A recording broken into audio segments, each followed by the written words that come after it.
Peace, everybody. Welcome to Community Radio. I am your host, Kim, and we are live tonight from 9 to 11 o'clock.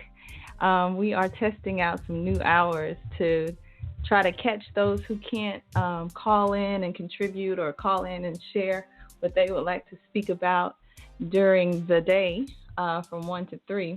So we got some new hours. So now we're going to be here from 9 to 11 on Wednesday nights. The other hours are Monday and Friday. We have a morning show from 7 to 9 a.m. And on Tuesdays and Thursdays, we have our regular hours, which are from 1 to 3 p.m. Eastern. So tonight, we are here from 9 to 11. I will that everyone's day went well, that you were productive and got some things done. For those of you who are listening, if you'd like to say anything or bring up a topic, the number, just press 1. The number to call is 515-605-9862.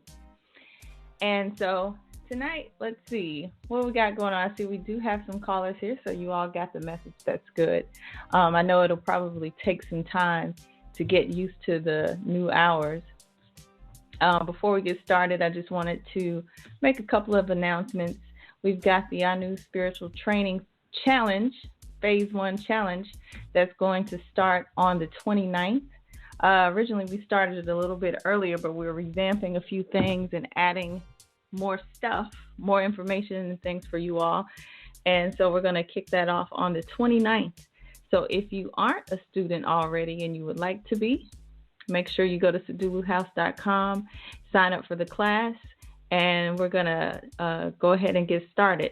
And so we created the challenge so that those of you that have been in the class for a while and for those who are coming into the class, to kind of help you get through phase 1. I guess like in a group, it's a little bit more supportive because sometimes when you're doing it by yourself, you tend to slack a little bit. You may kind of turtle your way through it or whatever, and that's understandable because phase 1 is challenging. It is ministry to self. So it's all about working on yourself and a lot of the old unconscious things that you may have going on that you maybe didn't know about. And so as you're going through each lesson, a lot of things come up, but it's also very empowering. Because a couple of things that I like about the class is that not only is it definitely affordable, but on the second lesson, one of the things that you find is that you'll figure out what your life's purpose is. And so for many of us coming into spirituality and trying to figure out these sciences, that's like the number one question. Why am I here? What am I supposed to be doing? My life isn't going right. I hate my job. I want to do something that I love to do or that I'm interested in doing, but I don't know how to get started. And that's like the second lesson that you learn. You figure out what you are here to do. And so for a lot of people, you can pay so-called teachers and gurus or whatever thousands of dollars before you'll even get to that point. Another really good thing that is included in the class too is divination. And that's so important because divination is something that we always go to other people for. We want to figure out what's going on with this situation. Should I move? Just any of the questions we may be having about situations we may be going through, or whether or not we should start a new job or whatever the case may be. And so sometimes we always have to go to somebody else and pay I don't know how much money to get some insight on those things. And a lot of teachers don't even teach this to you for that reason, so you can keep coming back and paying more and more money. So divination is also something that's covered in the class. So that's like 2 very valuable lessons that you learn, just in the first phase. And there are 3 phases of the priesthood training, actually. So in the first phase, those are 2 big ticket items, I would say, that you learn about very early, and I think that's so invaluable. For 99 bucks, that's nothing. Sometimes you have teachers that, like I said, don't teach these things and just keep having you to come back, buy this. Well, you need to buy this. Oh, well, you need to buy this product. Oh, well, you need to buy that product. And you're out of thousands of dollars and you don't have anything, So if you're not a student, you can become a student. Just go to seduluhouse.com and the class is there. The classes that I facilitate are also there on different spiritual concepts, which will help you tremendously as you're moving through phase 1 as well, with some different concepts like meditation, how to work with candles, how to work with water, herbs, oils, alchemy, you name it, it's there. So make sure you check those out as well on seduluhouse.com. I also have a website, seriousbitch.com, and you can see the classes on that site as well. And if you need spiritual work done on your behalf, I can do that for you too.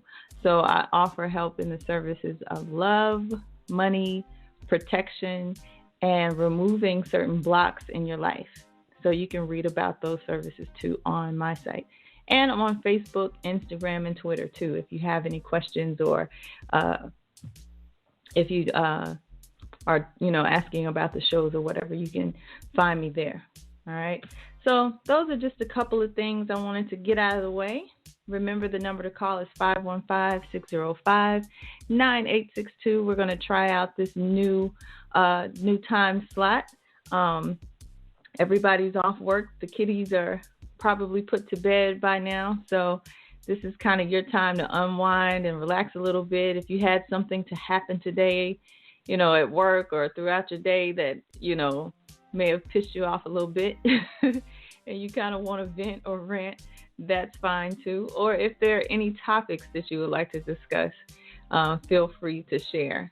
One of the things I was looking at earlier today, I decided to watch the evening news, which I don't, too often. But I saw that Donald Trump is building the wall. He said he was going to do it, and now they are starting to start construction or whatever on this wall that's going to cost billions of dollars. And so when asked, I thought you said that, you were going to make Mexico or whoever pay for that wall. And he said, well, we're going to have to pay for it first, but, it's almost like we'll put it on their tab. So I thought that was interesting. So, yeah. Now, you're about to have to pay for this wall. And he's cracking down just on immigration in general, which I thought was interesting. So Trump has had a busy week so far, for it to be, I think his first day in office was, like they officially said it was Monday or something like that, official work day. But he's been busy, super, super busy. I know it's a lot of other things going on that he has, that he's working on as well. Also in the news, I heard that the guy that started World Star Hip Hop passed away on, I think that was on Monday. It was on the 23rd, yeah. Passed away on Monday from heart attack. And so I thought that was pretty strange. He was only 43.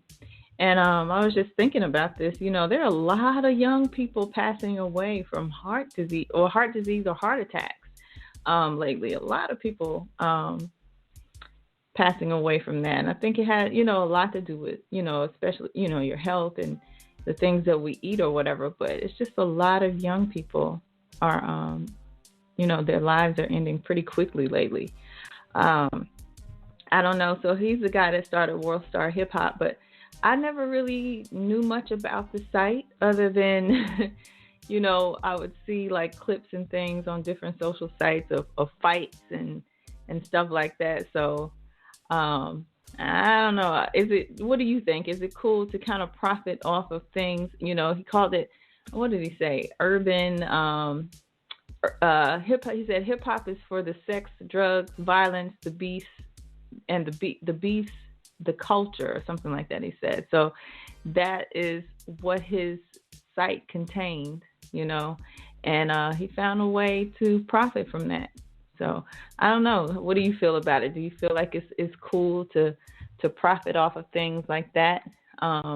Everybody's, kind of been talking about it. I've seen like a few YouTube shows talking about it and everything. I don't know much. Like I said, I don't know much about the site or the man himself, but maybe you do.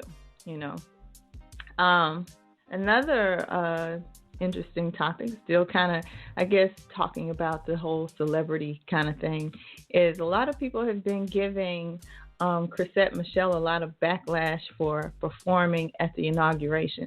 And I'm kind of late on this, I'll admit. Apparently, I didn't even watch all of that, the performances and everything, so I don't know who performed. But people have just kind of been putting her through the ringer for performing at Trump's inauguration. I heard Questlove kind of called her out, and he said that he'd pay her not to perform. Spike Lee, dropped her from a project that was supposed to be on the soundtrack of an adaptation for She's Gotta Have It that's coming out. But a lot of people are saying, she's cooning because, she agreed to perform. But when I kind of looked it up or tried to find some information on it, she wasn't the only black person that performed at the inauguration. There was a guy, I don't know him very well. I think he's a gospel artist, but there was another, he was black. There was a whole choir, they love to do the black choir thing. It's this kind of stuff. So she wasn't the only one, but she's been getting like ripped to shreds for performing. But and I heard she got paid quite a bit. I think it was like $750,000 or something like that. So for her, that's like a big check for her, because I mean she's not as popular as most artists, R&B artists. But that is like a huge check for her. So I don't know. Do you think she's cooning, or do you think she's selling out, so to speak? I don't know. What do you think? Again, if you'd like to make a comment or bring up any topic, the number again is 515-605-9862. Just press the number 1. And I'm going to go to a quick commercial. I'll be right back. Give you all time to call in, get settled in, and we'll be back. Have you ever noticed that we use candles a lot now? We use them not just for their light, but to celebrate birthdays, weddings, and many other occasions. Well, why is that? Even in magic, we assume that the ritual hasn't begun until we light a candle. Did you know that in most African spiritual traditions, candles weren't even used? But nowadays, we make sure we incorporate them on our shrines and altars. So what exactly does the candle bring to the ritual or ceremony? Which part of the candle is more important?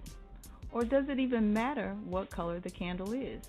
Many of us haven't really given much thought to this, but in Sedulu House's class-based webinar, Candle Magic, I discuss these questions and more. To sign up for this class, go to seduluhouse.com/store.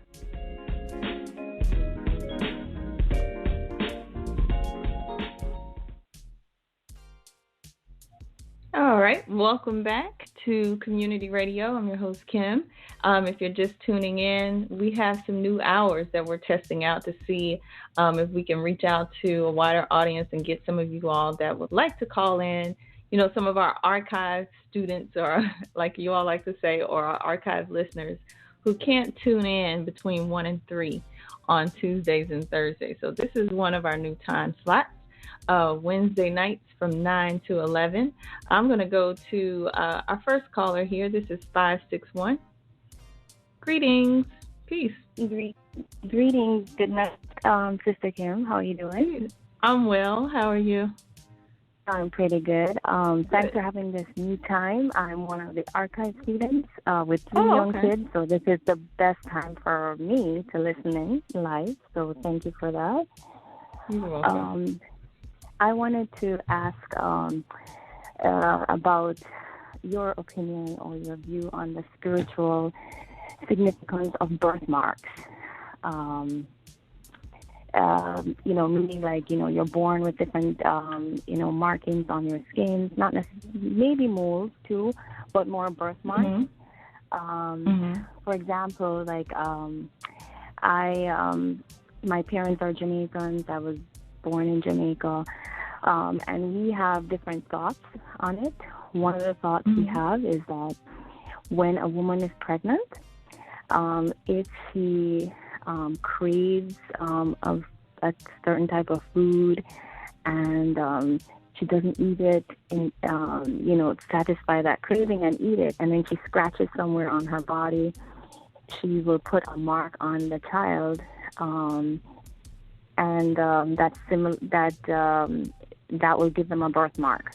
That's one thought. That's one of the cultural things they've told us growing up. There's others where they think that some family lines have different birthmarks to mean different things. Like some families, they have what's called a cape birthmark, which is kind of looks like a cape on their back and kind of comes onto the upper part of their shoulders. And it can mean that they have, I guess, magical, I don't know, gifts, I guess, is one way to think of it. So I'm not too sure how it's thought of in like a spiritual sense, or if it's just solely a physical thing, Yeah. This is a really good question. I've thought about this numerous times before. I do think that there is definitely a significance in like markings or birthmarks and things like this. And I'll tell you, I did some research on this once before on tribal scarification. Where you have certain groups that put marks and things on the face or different parts of the body. And I was reading that they do this to mark ancestors. Like, so if a child is born again or something and they have that mark when they come back, so it's a sign of like reincarnation, kind of. So when they come back, you'll see a scar or something like that.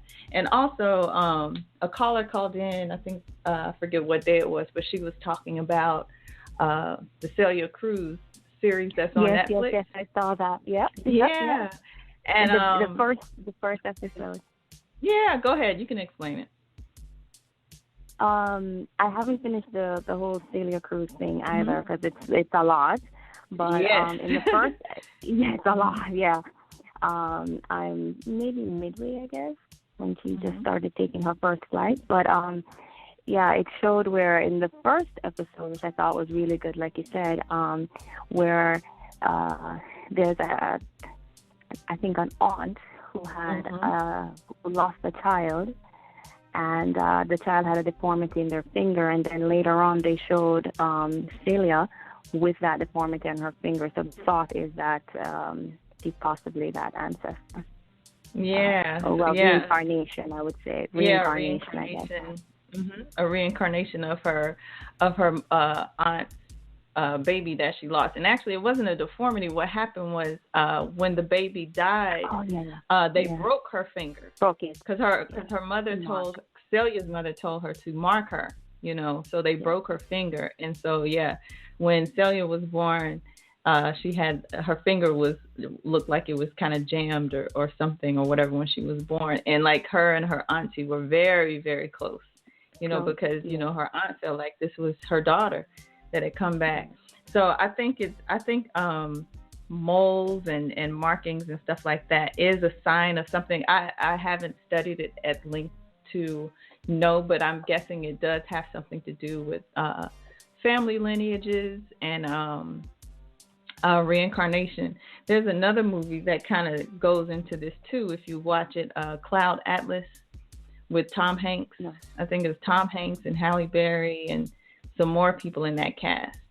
And that's what it was about. They had like maybe 4 or 5 different characters who were all born with this particular birthmark. And they followed this birthmark, I guess, throughout each person's lifetime, and it ends up that they all kind of reincarnated as each other at different points in time or something like that. So that's another good movie to check out if you're interested in that too. Yeah, I think I will. Because in my family, on my mom's side, a lot of them have a mole right above their eye. The females.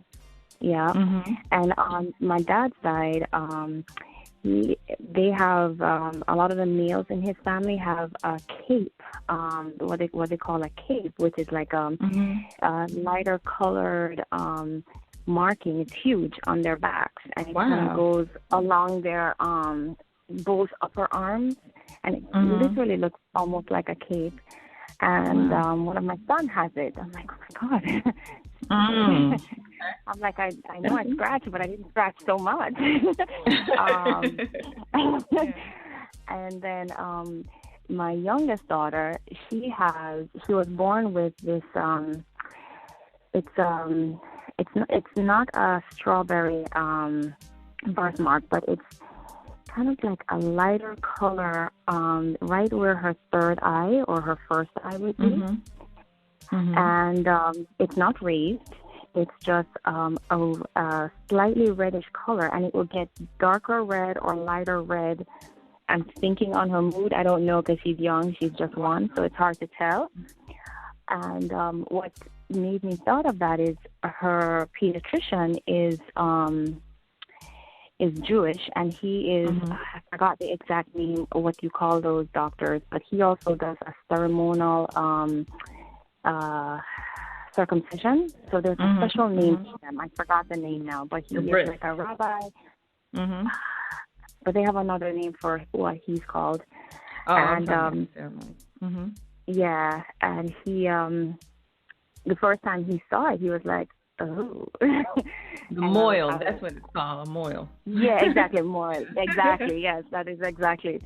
And he is he's her pediatrician, and you know, when he saw it, he was like, oh, that's a birthmark. And I'm like, oh, okay. But you know, they don't tell you. And I guess I should have pressed a little bit more for the answer, but it kind of looks like, have you ever seen some of the Hindi Shiva followers? And they do like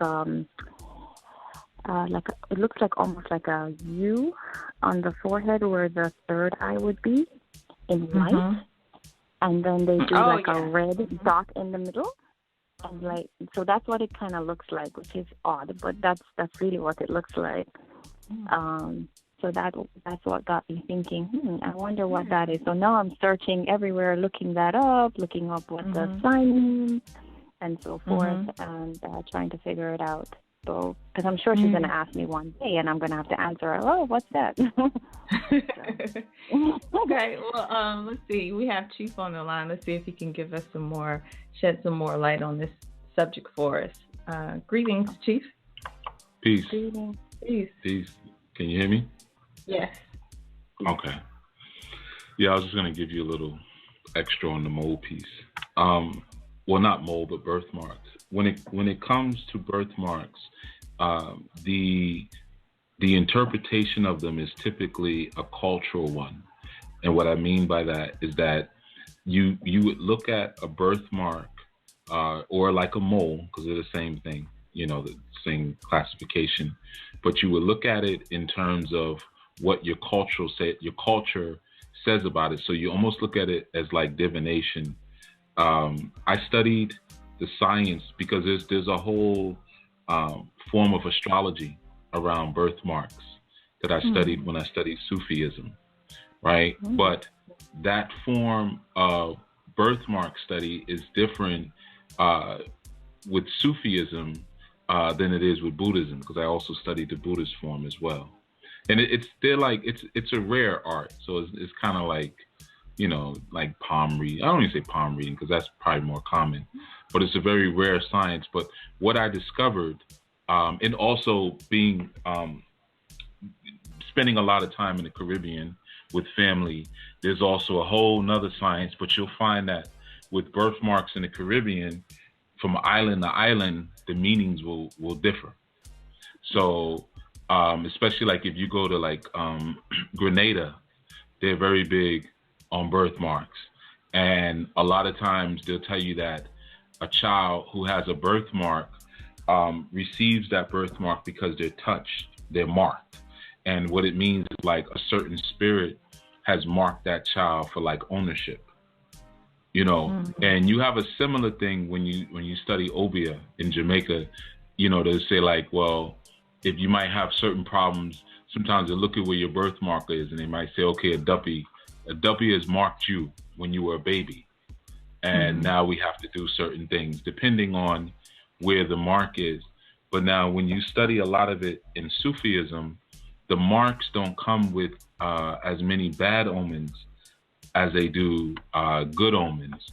You know, the first thing to understand about a birthmark, whether it's a mole or it's a concentration of pigment in a certain area, that they're created by what they call mellocytes. Okay, and mellocytes are melanocyte. Melanocyte, like melanin, and it's basically a buildup of melanin. You know, so once you understand that, whether it's a mole or again it could be a strawberry mark on your skin, once you understand that, then you know it kind of takes on a different meaning, because again you're dealing with a movement or concentration of melanin. So a lot of times the way you want to look at birthmarks is you want to pretty much look at where they are, and the shape you can kind of look at. A lot of times the shape isn't as important as you might think, unless it's like a heart shape, but usually it's the location.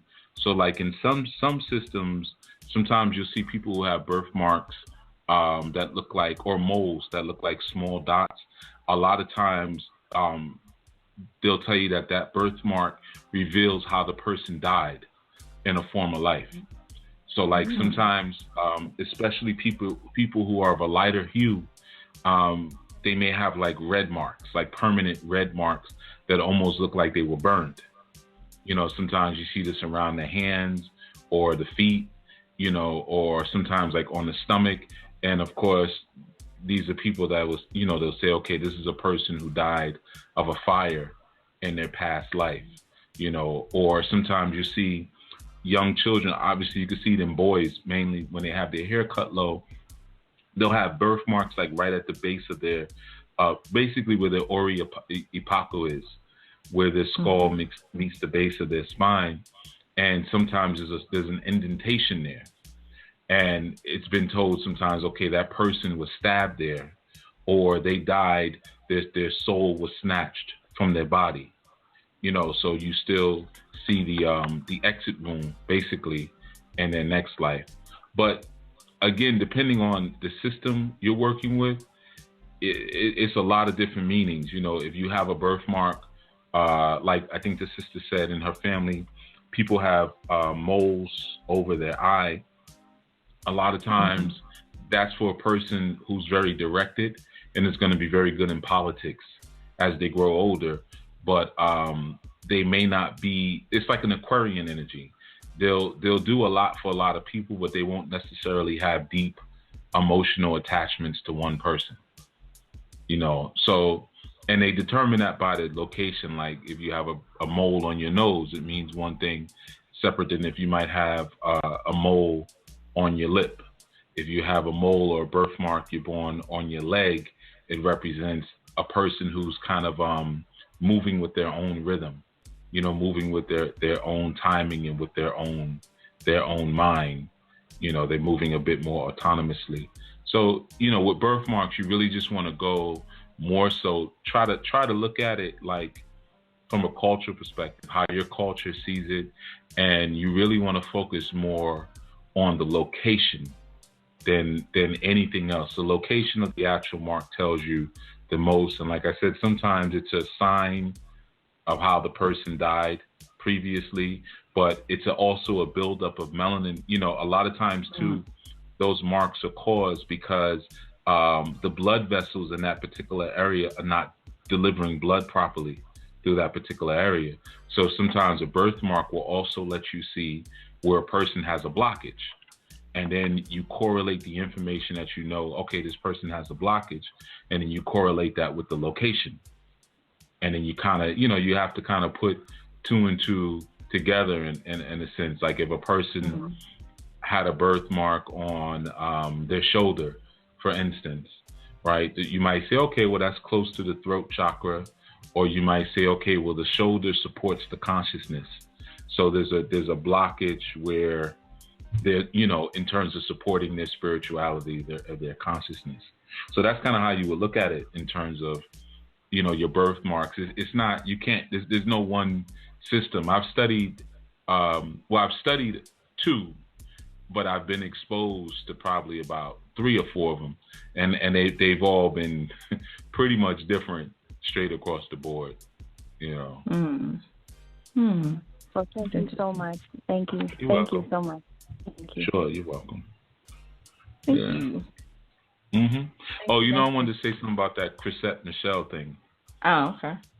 Like a lot of people are getting on her. Most people, you're probably not going to get a lot of call-ins tonight because everybody's watching the New Edition story. Oh, is that what's going on? Yeah, they got that in the background. So, you're just background noise to Ronnie, Bobby, Ricky, and Mike. But the thing is, this is just my site on it, but I think my site is correct on this one. Any entertainer, any black entertainer, melanoid entertainer who's ever sung the national anthem or sung a Negro spiritual is just as much of a sellout. So get off her case.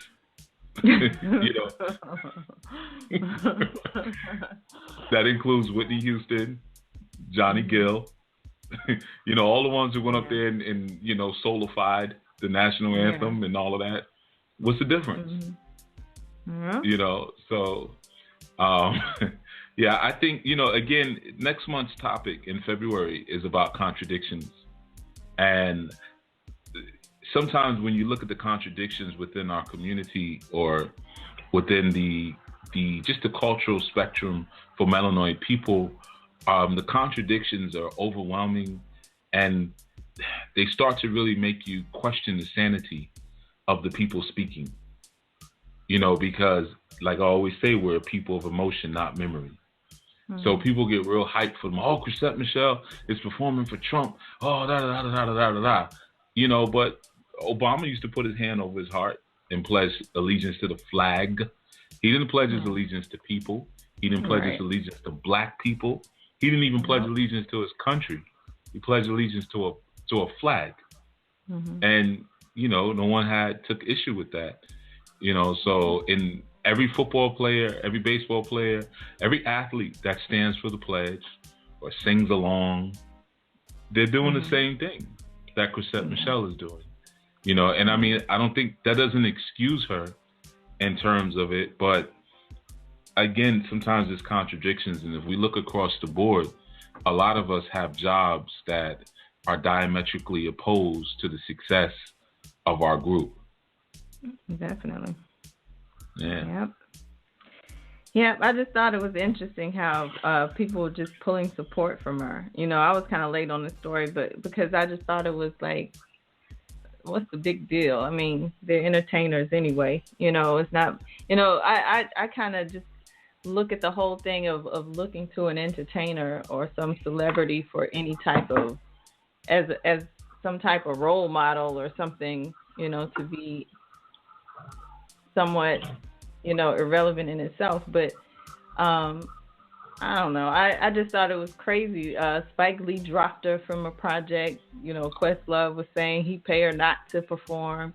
A lot of people just got really upset about it. And like you said, that's just corny. I just thought, yeah. It's corny because, I mean, if you're performing in the White House for the President of the United States, why would you care about Spike Lee dropping you from a project? You know what I'm saying? Like, and I know people are going to be like, Chief's a sellout. I knew Chief was a sellout. But I mean, sometimes you have to think logically. And you have to. I mean, I think it's beautiful that we've come to a place in terms of our success where we can drop people, when we can say I'm not going to work with this one, I'm not going to work with that one. But sometimes it's just silly. It's just stupid. And I think these are news stories, and some of it just stays there. There's no sense in it, really. Because we say, okay, Questlove, who cares?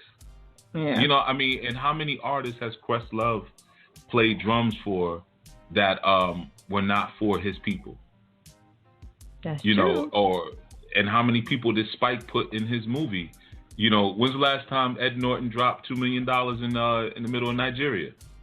You know what I'm saying? Like, how many? So it gets kind of silly after a while. And I know that there's a lot of emotion surrounding Donald Trump and anybody who supports him or whatever. But again, that's when you've now created a theology out of American society. Yeah. So like these people now become like religious figures.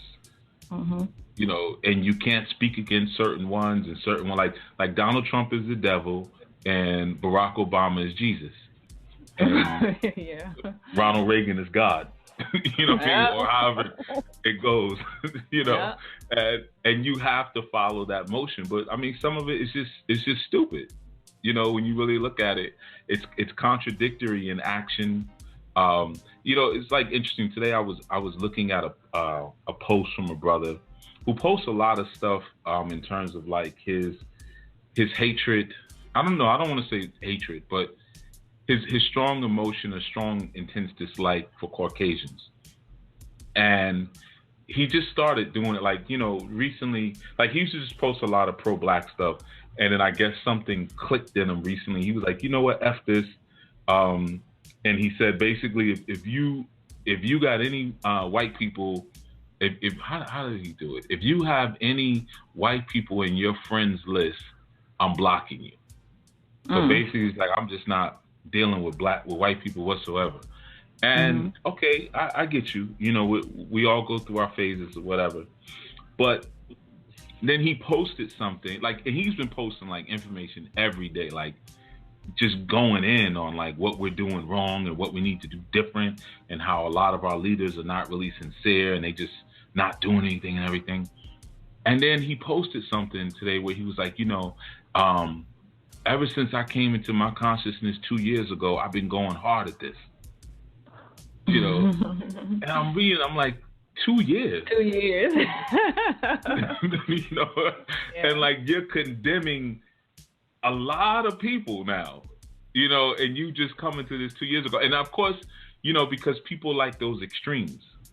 So, I was talking to a student about that this morning. It's either got to be the extreme of bliss, or it's got to be the extreme of anger, and that's how you sell tickets. That's how you get likes and shares and stuff with your posts. It's got to be super fluffy and blissful, or it's got to be super, I don't even say militant, because there's nothing wrong with being militant, but it's got to just be super angry. And there's never a middle point of good sense, of what actually will work. So when I see something like that, and I see this person condemning people, and then what happens is when you start delivering that level of discontent with the quote unquote community, then you'll have people start feeling guilty and convicted just by your Facebook post. So then now when you got all these people on your back, and maybe even moving a little bit different, maybe even going through their timeline and deleting pictures and stuff like that because of what you're putting on them, and then you come around and say, oh, I've been in this for 2 years going hard. You know what I'm saying? I mean, I have, coming into consciousness, I had books that took me 2 years to read, to read and totally process. So, I mean, one of them for me. Yeah, you was a heavy one. You know what I mean? Sankofa, AJ Okota's joint. That was like a workbook. Yeah, So I mean, not to mention Shakem or Shakem's, the Metal Netter series. Those are like, they're as big as Bibles. So I'm just saying, like, in reference to the Trump piece and stuff like that, a lot of times the people who are up in arms and running their mouths, they're not as in tune as you might think they are. They just have a voice, number one. And number two, those of us who've been in this a little bit longer and have gone through the various phases, because of course, when you first come into consciousness, you're angry.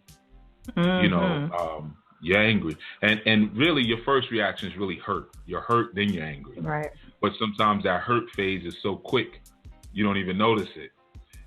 But you carry that anger because it's like, man, like you look at the time you've been wasting, you look at just the injustice, and there's so many things you go through a list and you say, I can't believe not only does someone do this to us, we let someone do this to us. You go through all of those different emotions, and then when you get through that and you kind of mature a little bit through it, you say, okay, well, I have to heal. We got to heal through this. So I got to figure out what's going to work for us, what doesn't work, and you start going through the motions in that sense. But again, there's the extremes of bliss and there's the extreme of anger. So some people, they swing their pendulum so far that they stay in that angry mode, or they swing back to bliss. After anger, then they just let everything go and just, it is what it is, and everything has been orchestrated and so forth and so on. I'm just grateful. All truths are half truths, and right. Yeah. I'm gonna let everything go, and I'm just thankful every day for every breath that I breathe, and this and that, and and then the middle point people pretty much get ignored. Nobody really pays attention to the middle point. Like you got brothers like Isaiah Washington, who is doing a lot of great work in terms of the continent and in terms of bringing awareness to issues on the continent. But, he's not extreme in that sense, in terms of what he's presenting. So nobody's really paying attention to him. But then you'll have someone like a David Banner who will get up. My rule. I'm not going to say anything against him. I don't talk about my people on the air. But someone like him, people will get with a little bit more because he's presenting an extreme. And we know as long as we stay in the extreme, we're on the gutter. We're in the gutter. I'm totally to the left or totally to the right. So I'm not actually walking down the road. I'm stuck in the gutter of blissfulness, or I'm stuck in the gutter of anger. So I don't actually have to put my hand to doing anything. So I think it's very intentional, in that sense. Yeah. All right. Does anyone have a comment on any of the things we've been discussing? Again, you can bring up your own topic if you like. The number is 515-605-9862. Just press the number 1. I'm a little bit hurt that I'm getting played for New Edition. Yeah. What would you expect? We were there. We know what went down. Yeah, that's a movie. That's a long movie in the making, though. So you gotta understand that people have been waiting for that one. Okay. Let me go to 662. 662. Hi, Sister Kim. Hi, Chief. Peace. Hi, everybody. Peace, Michelle. Peace. Yeah, I was watching New Edition myself. Told you. I knew it. Yeah. What new information did you about New Edition? I kind of watch a little bit. Nothing new. Just I have no idea. Reminiscing. But I was glad to get these new times because this is going to make it more convenient for me to be able to participate in community speaks. Okay. Well, that's all we ever wanted to do. That's all we ever wanted to do. This is all for you. You know that.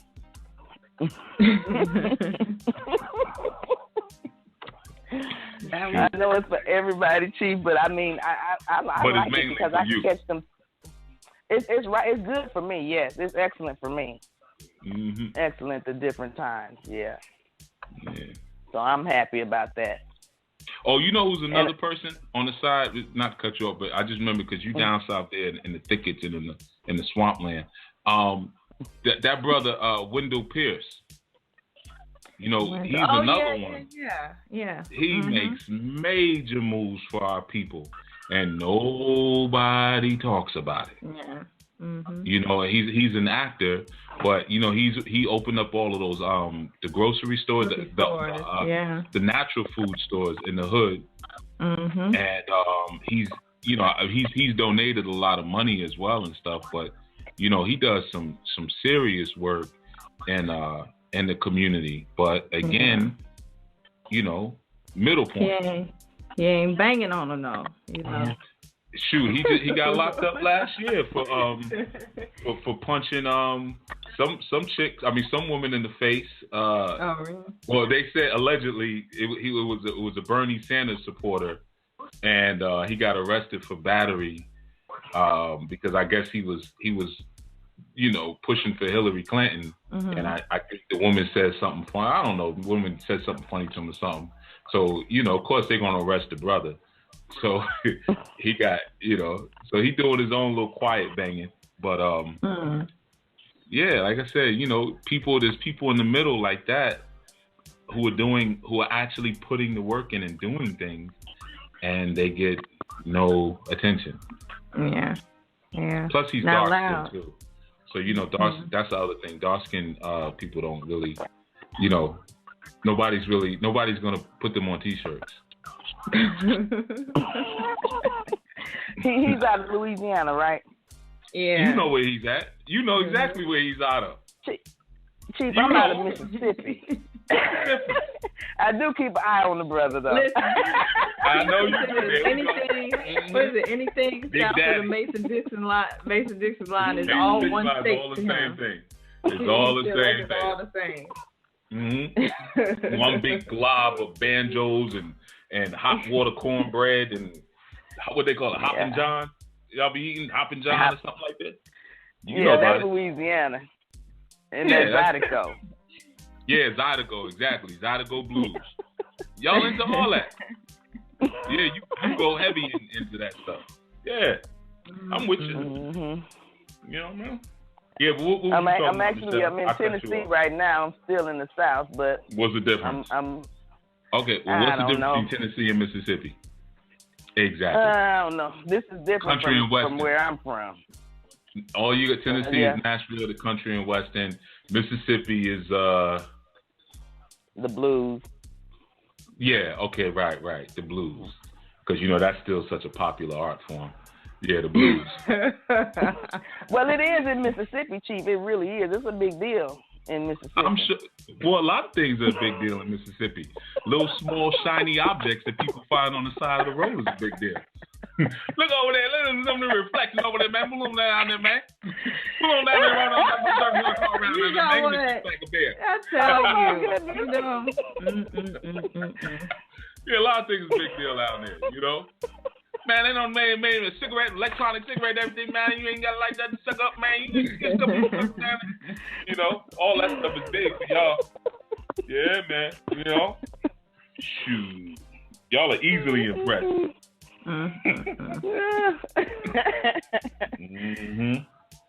You ain't got no newspaper on your walls at home, do you? What does that mean? Nah, well, my great-grandmother used to have a newspaper on her wall. I don't know why. There we go. Thank you. There we go. She did. But she was born like in 1901 or something like that. I don't know what the deal with the newspaper was.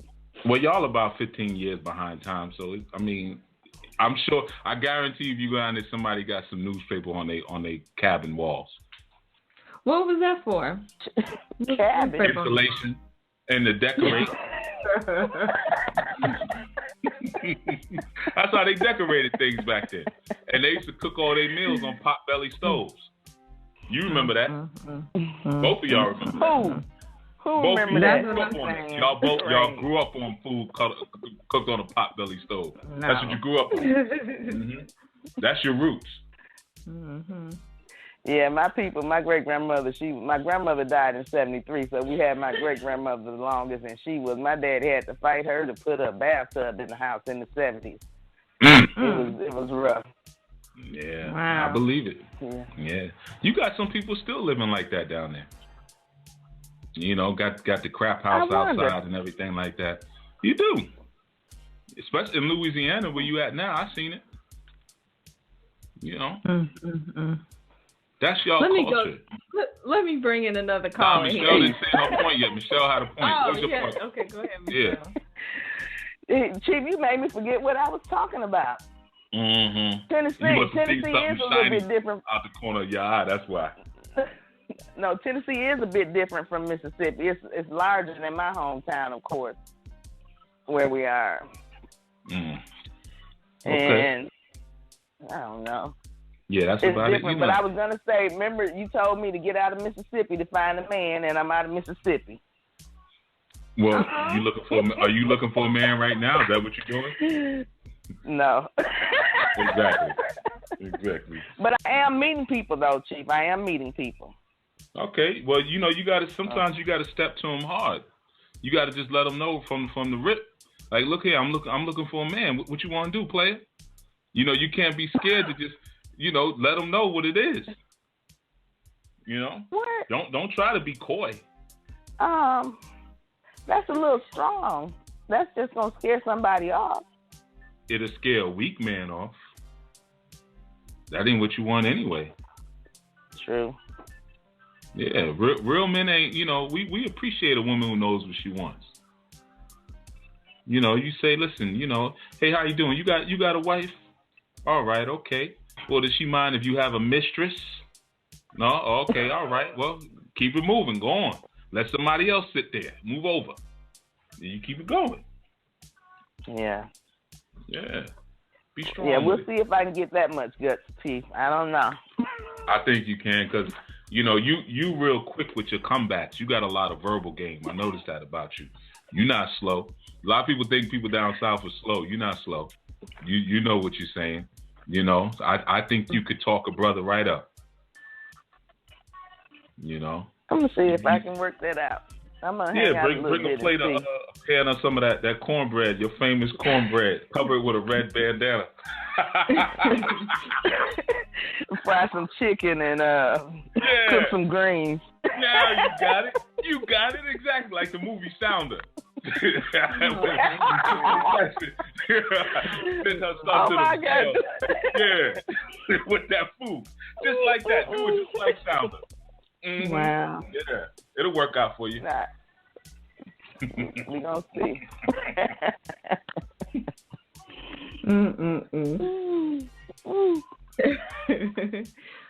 So where you had another call, right? Yeah. Yeah. Oh, too much pressure, huh? Let's see. This is 202. 202. Greetings, everyone. Greetings, Sister Cal and Chief. You are in rare form this evening. Oh, I'm not in rare form. This is just me. I'm just being me. You watching New Edition, ain't you?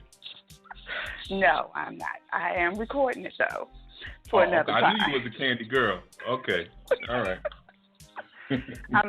I'm very happy that you guys decided to have some sessions at night so I can actually speak and not have to be whispering in my cubicle.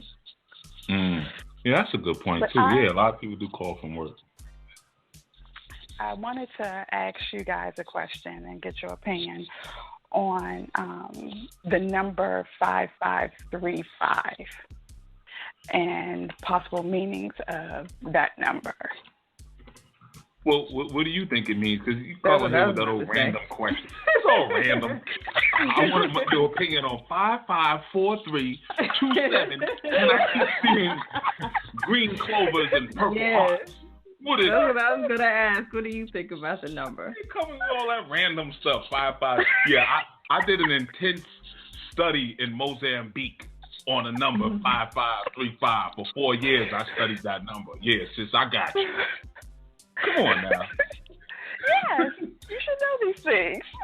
Yeah, I know how to get out and answer it. Just start clowning around like I'm doing right now. Mm-hmm. So, who the heck texting me? Leave me alone. 5535. So where are you seeing it? the other day, all night long, my dreams was filled with that number. And literally, I felt like someone was picking up my arm and letting it drop in my sleep. Okay. And each time it dropped, it would say the number, like one of the digits. Mm-hmm. So, and I haven't been able to remember a lot of my dreams before then. So I knew that it was because I haven't been remembered. So they was like, okay, we're going to make sure that you remember this number. Mm-hmm. Did you play the number yet? No, I haven't played the number. I don't play numbers. I don't like to spend my money. Okay, well, you saved? You got saved? You saved now? That's what it is? I'm not thinking about Jesus Christ at all. Because you said it like you was going to get some props. Like, I don't play numbers and I don't drink and I don't curse. I just know that's not my thing. That's not my thing. Oh, okay, all right. Okay. My blessings don't come that way, generally. So I don't play that. Oh, blessings. Oh, you are saved. Okay. Yeah, I caught it. It slipped. Yeah, it slipped just now. Okay, blessings. Oh, now unto him who was able to keep you from falling. You do the benediction? I don't need a benediction. I get enough of those. In church, huh? Okay. So we always got these Christians that sneak in to try to get voodoo information outside of church hours. Yeah, that's the truth. Yes. Yeah. Now you want to know about African voodoo. Okay. So, well, actually, before I give you anything, because I know what the numbers mean, but what did you get so far? That it's about cleanliness and pure mind. I did read that great change is happening, and just Googling those numbers. That's too generic. That could be applied to anything. That's no good. What else you got? Yeah, because that's just like what's this statue? Good luck. That was the Google answer. Did you Google it? Yeah, come on. You got to come a little stronger than that. Googled it? She Googled and that don't even sound like you clicked on the links. That sounds like that's just the first little text that shows up in the search window. You like, I got it. Cool. Another one knocked out. Got it. Yeah, you ain't saying nothing with that. You got to come a little stronger than that. Come on. What does your inner self tell you about that number sequence?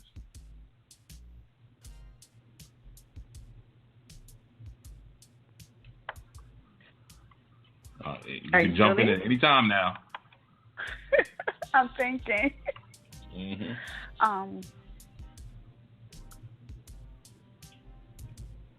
I know 5 is one of my numbers.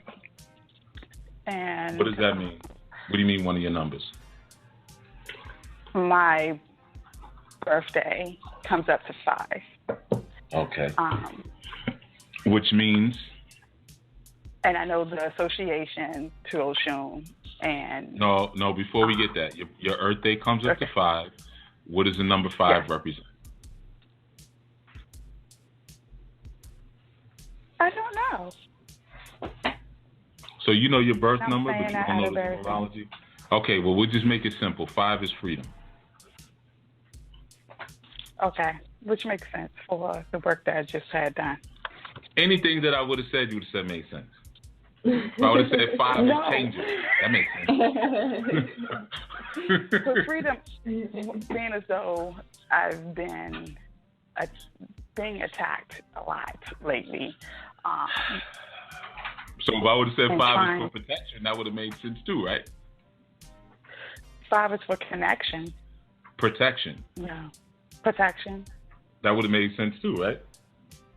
But I didn't get 5. All right, anyway, let's just keep going. All right, 5 is for freedom. And what else? So what else did you get?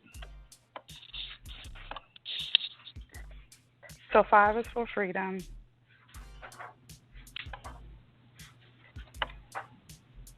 Major transformation is regarding the 3 and You 5. back on Google. No, what are you, and it sounds like you flipping through papers. What are you doing? Come on, you think we can't hear you? Come on now. What does your inner wisdom tell you about 5535? Removing of barriers. Okay, why does it tell you that?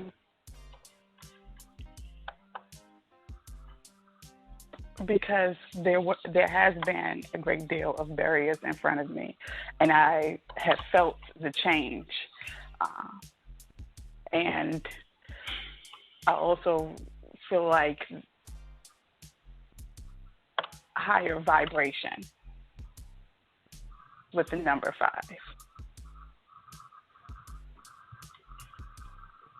Okay. That's what I get. All right. Yeah. Do you remember anything that happened in your dream? Do you remember anything that happened in your dream? That was a Other lazy than those answer. numbers now. That answer was so lazy. It's higher vibration, and there's things changing, and we're coming into a new galactic shift and celestial transformation. And I just feel like, things are being open to me now, and new opportunities for me to really see the value in me. Really look at me. I've been spending so much time taking care of everybody else that I haven't really been taking care of myself. Come on now. You know how many times I've heard them? Come on. Come a little stronger than that. It's after 9 o'clock. This is video soul time. Bare your soul. That's a YouTube or a Google answer. 5535 is a numerical sequence. I've seen that sequence before. I know what it is. Well, not just that sequence. I know when it comes like that, what it actually means. You want to look at the profundity of 5s.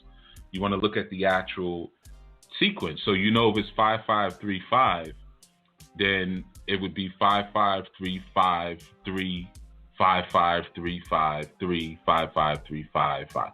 So it's a sequence moving like that. That's how you want to look at it first. I'm not going to give you all the answers though, because you gave me such a lazy answer that you don't even need to get all my good stuff. Mm-mm.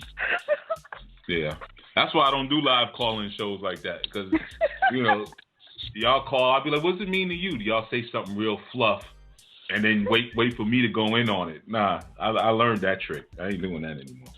Mm-mm. I'm over here sweating. That's not my trick. Okay. I do it. Boy, it ain't gonna work today. You're gonna have to come stronger than what you just did. You're gonna have to come stronger than that. But you got to look at the sequence of it. That 3 is a number for the Trinity form, which I gave earlier. That's smart. Now here we go. Watch. Everything I say, you're gonna tell me that makes sense because that's your something. What is 3? Huh? You were saying that. I remember you was talking about. I like you better at work. Number 3 is being. I don't like you in the comfort of your own home. You better at work. Yeah. I'm looking for a pencil so that I can write down. I don't know what for, because I'm not giving you that much information to write down purposely. Yes, but you did give me something, so I want to see what now you're raising up. Okay. Uh-oh. She about to go on the act. Just look at the numerical sequence, and that internet stuff you got is not the key. Anytime you see repeating numbers like that, it means that something's pushing open, something's opening up. So you want to look at the nature of the number to understand what's opening up. So for instance, like if you saw a bunch of twos, like 2, that represents that something is on its way to opening up. It's like a gateway opening up, but the 2 will give you the understanding of what's opening up. So when you have 5535, it lets you know that the 5 is the actual gateway. That's the thing that's opening up. And then the 3 usually will represent, that's enough. Yeah, that's enough. Okay, I'm going to go study. No, you ain't. You're going to go on Google. Matter of fact, you're probably going to go watch the rest of New Edition. I don't have a television on. Oh, okay. Yeah, you just got to look at the numbers. There's a lot to that. But, look at the binary representation of those numbers. That'll help you.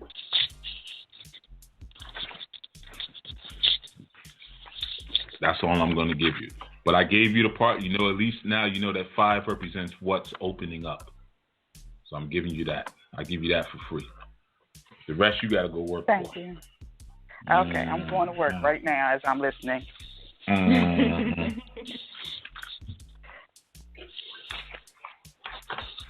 You're welcome. Thank you. You're welcome.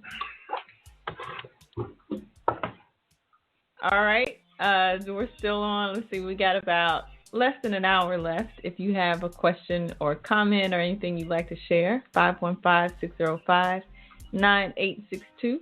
Just press the number 1. The whole thing around numerology, when you broke that down on Chief Speaks, was really interesting. Something you were saying just even about just the shapes, looking at the shapes of the numbers, can give you a little bit of insight. Or even sometimes for me, I look at the points or the angles in the numbers, how many points there are in a number. And also the shapes that they make. Like, is it a square? Is it a triangle? Is it a, when you kind of look at it, I guess, or try to graph it or something like that. I don't know why. I don't even know how to describe that, but I look at it like that too. I don't know. But the repeating numbers is something that comes up pretty often. So if everybody's listening, make sure you remember that about the repeating numbers. They're not going to remember. They're going to call and ask again. They're going to call and ask the same question again. Don't be so quick to Google it. That Google is something else, boy. But like you said, it's like that same fluffy answer. Oh, one is transition. Things are starting to change for you. Or like you said, it's always something really nice and light and fluffy. And well, that's a waste of an answer because things are always changing. Right. See, like people a lot of times don't understand the con game. So, it's very easy to tell you what you want to hear because I know what everybody wants to hear right now. Everybody on the line wants to know that their life is going to change for the better. Everybody wants to hear that. So all I have to do is sculpt language around that. So if I stick with one theme, your life is going to change for the better, then I can say, well, this represents new opportunities are going to open up for you. Yeah. I can say that the things that you've been wondering and desiring deep in your heart are getting ready to come to pass. I could say, you have to be true to, you have to really believe in yourself and believe that how you really see yourself and how you really want to live your life is possible. Because the things that you're doing right now and the way that you're living your life right now is nothing like what you pictured when you were a little kid. Right? So we could just keep going because nobody's living a life they pictured when they was a child. You know what I mean? Right. So it's like it becomes a con game and a lot of people don't pick up on that. So it's very easy to put up a site and it's almost like clickbait. And that's what I'm saying. Like you said, it's the extreme to this way or that way. But either way, there's going to be non-action because if I give you a numerical sequence and I say that it means a transformation is coming into your life, then what do you really need to do but wait for the transformation? Right. And no matter what happens, because you're always vibrating in every moment. So there's always change coming into your life. There's change in your life right now. Tomorrow dawning, when you wake up, you're going to be a different person. There's going to be change.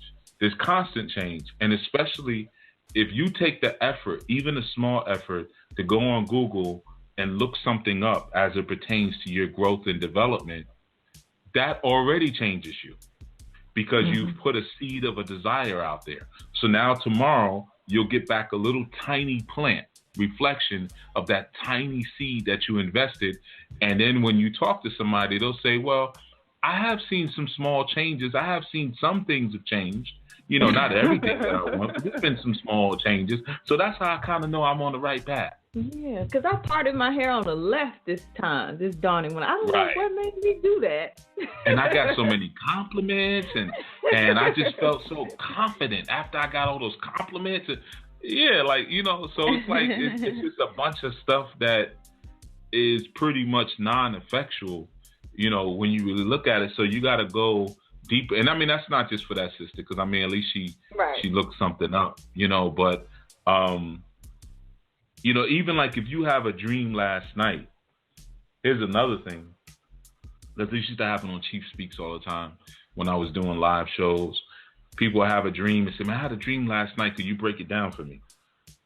Why do I want to break down a dream you just had last night? Like, I'm not a Swami on call. Like, if you just had a dream last night, then you should be sitting with it and reflecting with it for a while. So that way you come, and it's not to say that so that you can come arrogantly and say, well, I already know what it means, but you got to kind of absorb it a little bit more, you know, because as I've said so many times, you got to understand, nobody cares about your dream. Like, I don't care about her 5535. I could care less. So you care, and that's why it was given to you. So you have to put the effort into understanding what it means. And that's the same thing with your life. You know, you have to take your life serious enough that you examine it and that you put the effort into nurturing it and cultivating it. Because what compels me to care about it when I have my own to sustain? You know, so sometimes even with the dream interpretations and things like that, people are not respecting the fact that these entities gave you that information. So you're supposed to take it serious and take it to the tilt. And truth be told, 10 times out of 10, you don't even need an interpretation. You know, I'll say 9.5 times out of 10. You don't even need the interpretation. And even though that's something that I do, and even though that's something that I have a gift for, I'm still going to say, you don't need me to do that for you. And in all honesty, even if I'm able to give you more information than you currently have, it doesn't really matter, because if it was given to you, the little bit that you're going to able to come up with is the part that you were supposed to have. You may not need all of that other, because with the 5535, it's what that's called is a Elamite repeating sequence. So that's actually an angelic number. And there's certain numbers that fit into these sequences. 5535 as well as 5335 happen to be a part of those sequences.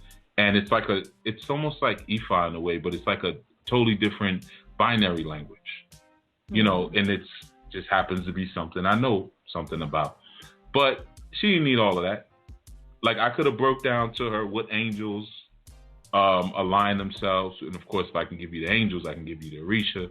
I could have told her what tarot cards align with that number sequence, but she didn't need all of that. Whatever little bit, maybe she's just supposed to play the number, and that's the end of it. You know, maybe that's all it was supposed to be. You know, so that's why you got to take it yourself, because then you'll get what you're supposed to get, and then anything on top of that is just gravy. Yeah, I know sometimes when things like that happen, numbers or words or something pop up in a dream, and it stands out so much for you. You know, you really remember that name, or you remember a number sequence. Sometimes I'll just make a mantra or something out of it and sit with it and do a round of malas or something and meditate and just repeat the number or repeat the word over and over and over again, just to see what it does. So right. I don't know if that would help you, to try to get some insight on that number, 202. But that helps a lot for me sometimes. That would help her if that's what she wants to do. Mm-hmm. And again, I'm speaking generally. I'm not speaking about that sister per se, but a lot of people, that's why I gave her a little bit and I'll pull back. Yeah. Now I'm going to see what she's going to do. Because sometimes we don't, you know who's famous for that? Bobby Hemmett. Mm-hmm. He gives a lot to people who don't, I don't want to say don't deserve it because that's arrogant of me. But he gives a lot to people who don't give anything back. And not back to him, but back to themselves. And I've always kind of noted that with him, like, because sometimes, not to say he's never been in tune with his audience, because he is, but sometimes, like, even when I'm speaking, I'm giving a workshop or I'm giving an answer to someone, I'll feel them out for their receptivity while I'm talking. And if I feel they're not really soaking it up, I'll just stop talking and go to the next thing. Because why waste my breath? So a lot of times when you receive something like that, perform whatever exercises to learn about it. Yeah. And exhaust it in that way, because that one number or that one name, it may carry you through the entire year. Sometimes we feel like we need all this extra information. Okay, I got that. What's next? What's next? What's next? And we become so omnivorous. We just want to devour everything that's thrown at us without understanding that if those spirits mustered up all that energy to give you that number, because that took energy from them, they have to get that energy from somewhere. Yeah. And your ancestors gave you that number, that means it was pretty darn important. And chances are, that's something that you may be able to sit with for 2 months just working on. Mm-hmm. It's not so you might call me and I give you an answer and then I'll overload you with information. And then by the time I'm done, it's like, woo, man, that's a lot. But thank you. Right. I wasn't expecting all that. But and thanks, they don't do Chief. Anything. Yeah. Because they don't even know and that, right. It paralyzes you because it's too much now. Mm-hmm. So sometimes you're supposed to go through your process very slowly with the little bit that you have. Maybe right now I was chanting the mantra, then it's playing with the numbers. Okay, 5535. Well, let's see. If we break that in half, we have 55, and then we have 35. 5 plus 5 is 10. 10, 1 plus 0. So then let's look at the 10. What is the vibration of the 10? Then we have the 35, which is the 8. So let's see. Okay, so we have 10 on the left side. We have 8 on the right side. Factor that down. We have 1 on the left side. We have 8 on the right side. Okay, now what does that look like? What does that mean when you have 8 on your masculine and 1 in your feminine? And then we might say, okay, well, now let's factor that down even lower, bring it down to the number 9. Well, hey, that was 2016 numbers. Okay, so number 9, what does that represent? Let's look at the shape of the number 9. Oh, the number 9 looks like an inverted P. Yeah. Why is that? What does the letter P represent? When I'm breaking things down, that's how I do it. Go through everything. Yeah. I'm taking everything, then I'm drawing it, and then I'm going to look at the original, because remember the numbers that we see today, when many of them were first invented, or designed, I should say, that was not the original typography. So they weren't written in the way that you see it now. So I'll even go back and say, okay, well, let me write it myself. And then another thing that I do that may help some people, this is how I used to teach the children when I had the school. The children were always required to write their numbers in their alphabet from left to right and then from right to left. And then I used to have them write with their right hand and then also write with their left hand. So I was doing that to make sure I was, syncing up the different, I don't want to say the hemispheres of the brain, but their different sensibilities, their masculine and feminine sensibilities. So I would take a number like that. And again, if this is me breaking it down, I'm going to do it from left to right. And then I'm going to write it down from right to left. Then I'm going to use my left hand. Then I'm going to use my right hand and just kind of see what I come up with, how my mind starts to click and shift as I'm writing it, in different directions. So all of that, you might, like I said, you might be on that one number sequence for 2 months. So if you have that dream Saturday night and then you call me Sunday dawning, like break that down. What does it mean, G? That's why sometimes I'm like, come on, man, with this. And then I'll say, well, what do you got out of it? I don't know. I think it means protection. That's usually everybody's answer. Protection from who? From the ancestors. We gotta step it up. I'm just saying, we gotta step it up a little bit, man. Yeah. That's all. That's that inner alchemist kind of coming out, because I do some of the same things.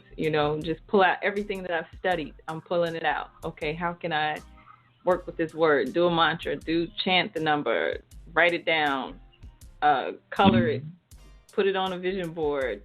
Write it on a candle and burn it. Meditate. Do some scrying. Whatever. Put it underwater. All different. Write it on the titty.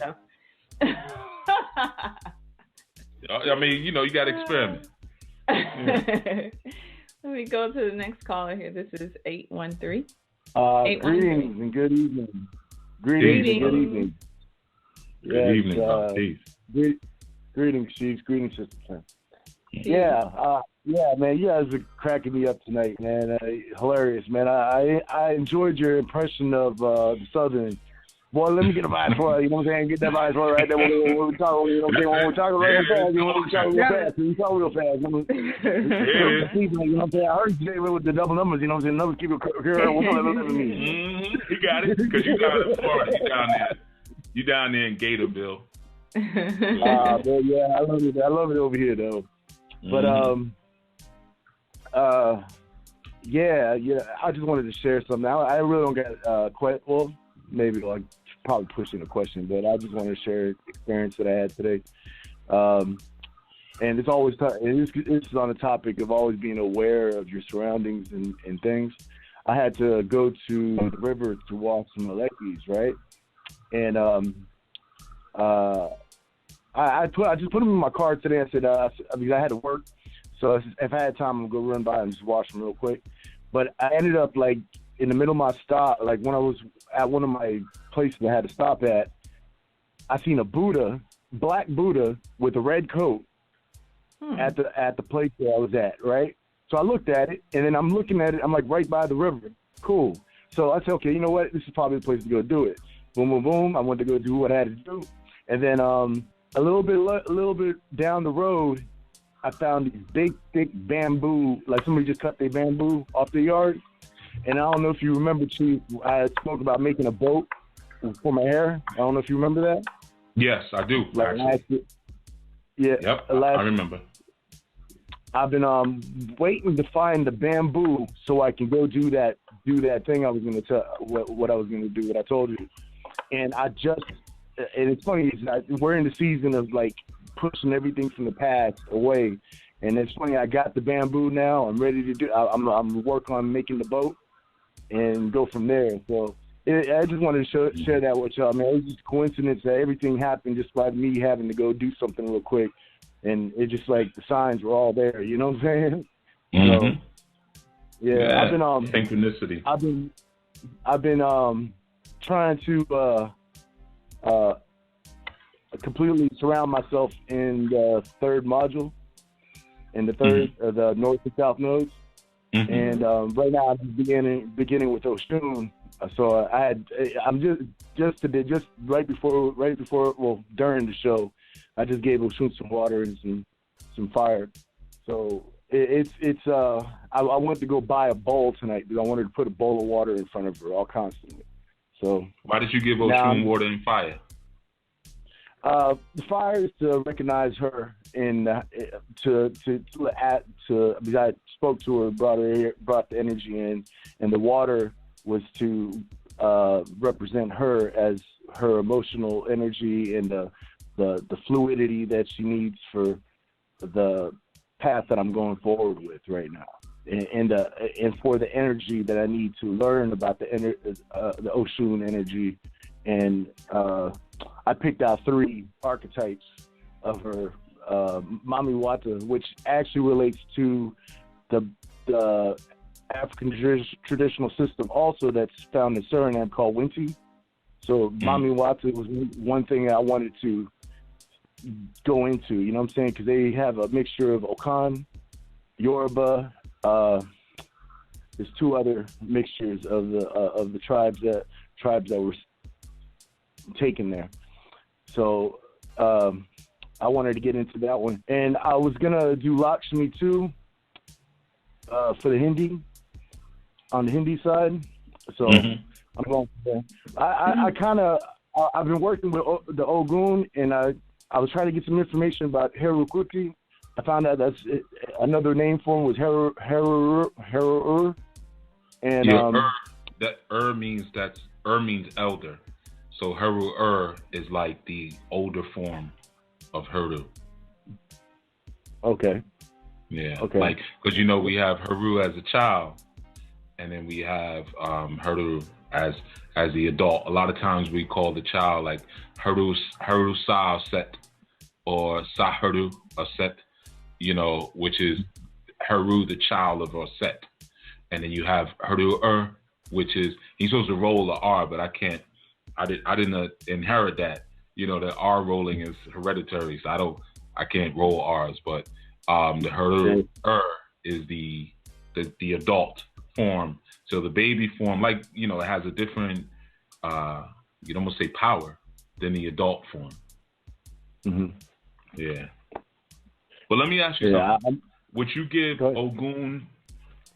Ogun a box of contractor nails? Would I? Yeah. I have nails already in there, but I definitely, I would. Just Why? for the simple fact that I'm working with nails and working with stuff like that right now. But why would you give him the nails? The nails would be piercing, it would be connecting things for me and putting things together. That's what the nail would represent for me. Okay. So you would give you the nails or Ogun the nails? Because you're saying it's doing something for you.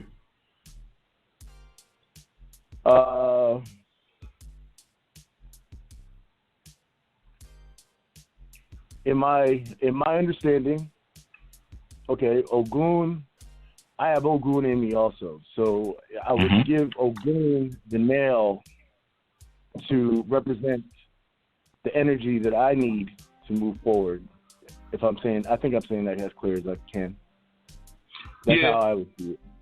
I'm getting you on the Oshun piece. Okay, so Ogun is, now you and I know that nails are typically not made out of iron. They're made out of an alloy, most times steel alloy. But you wouldn't give Ogun nails. In the same instance, you wouldn't give Oshun water. Oshun is the water. Ogun is the nails. Okay, so when you said earlier, I gave Oshun water. Okay, you said, well, it represents her. No, it is her. So you wouldn't give water to water. Okay. Now this is you didn't do anything majorly wrong, anything. I'm just giving you a little subtle little tip, little nuance. So usually if I'm going to a particular energy, I'll give them their form, but I'll give it in a way that I consider to be enhanced. So for example, I may give water with blood in it or with semen in it. Okay, so I feed Oshun, I'm feeding her the water, but I'm giving her a better, I'm enhancing that water with semen, or I'm enhancing it with blood, or I might put some herbs in there, make omiero and give her that, or I may give her cherry brandy, something like that, or Bailey's cream I like to give to Oshun, so I don't give water to water. And in fact, just so you know, in Osogbo, that's a phrase that we say a lot of time when we're giving offering. If we we'll bring something other than water, and we'll say to the river, I'm speaking, of course, and we'll say one does not give water to water. So here I give you flowers or whatever it is that that you're giving.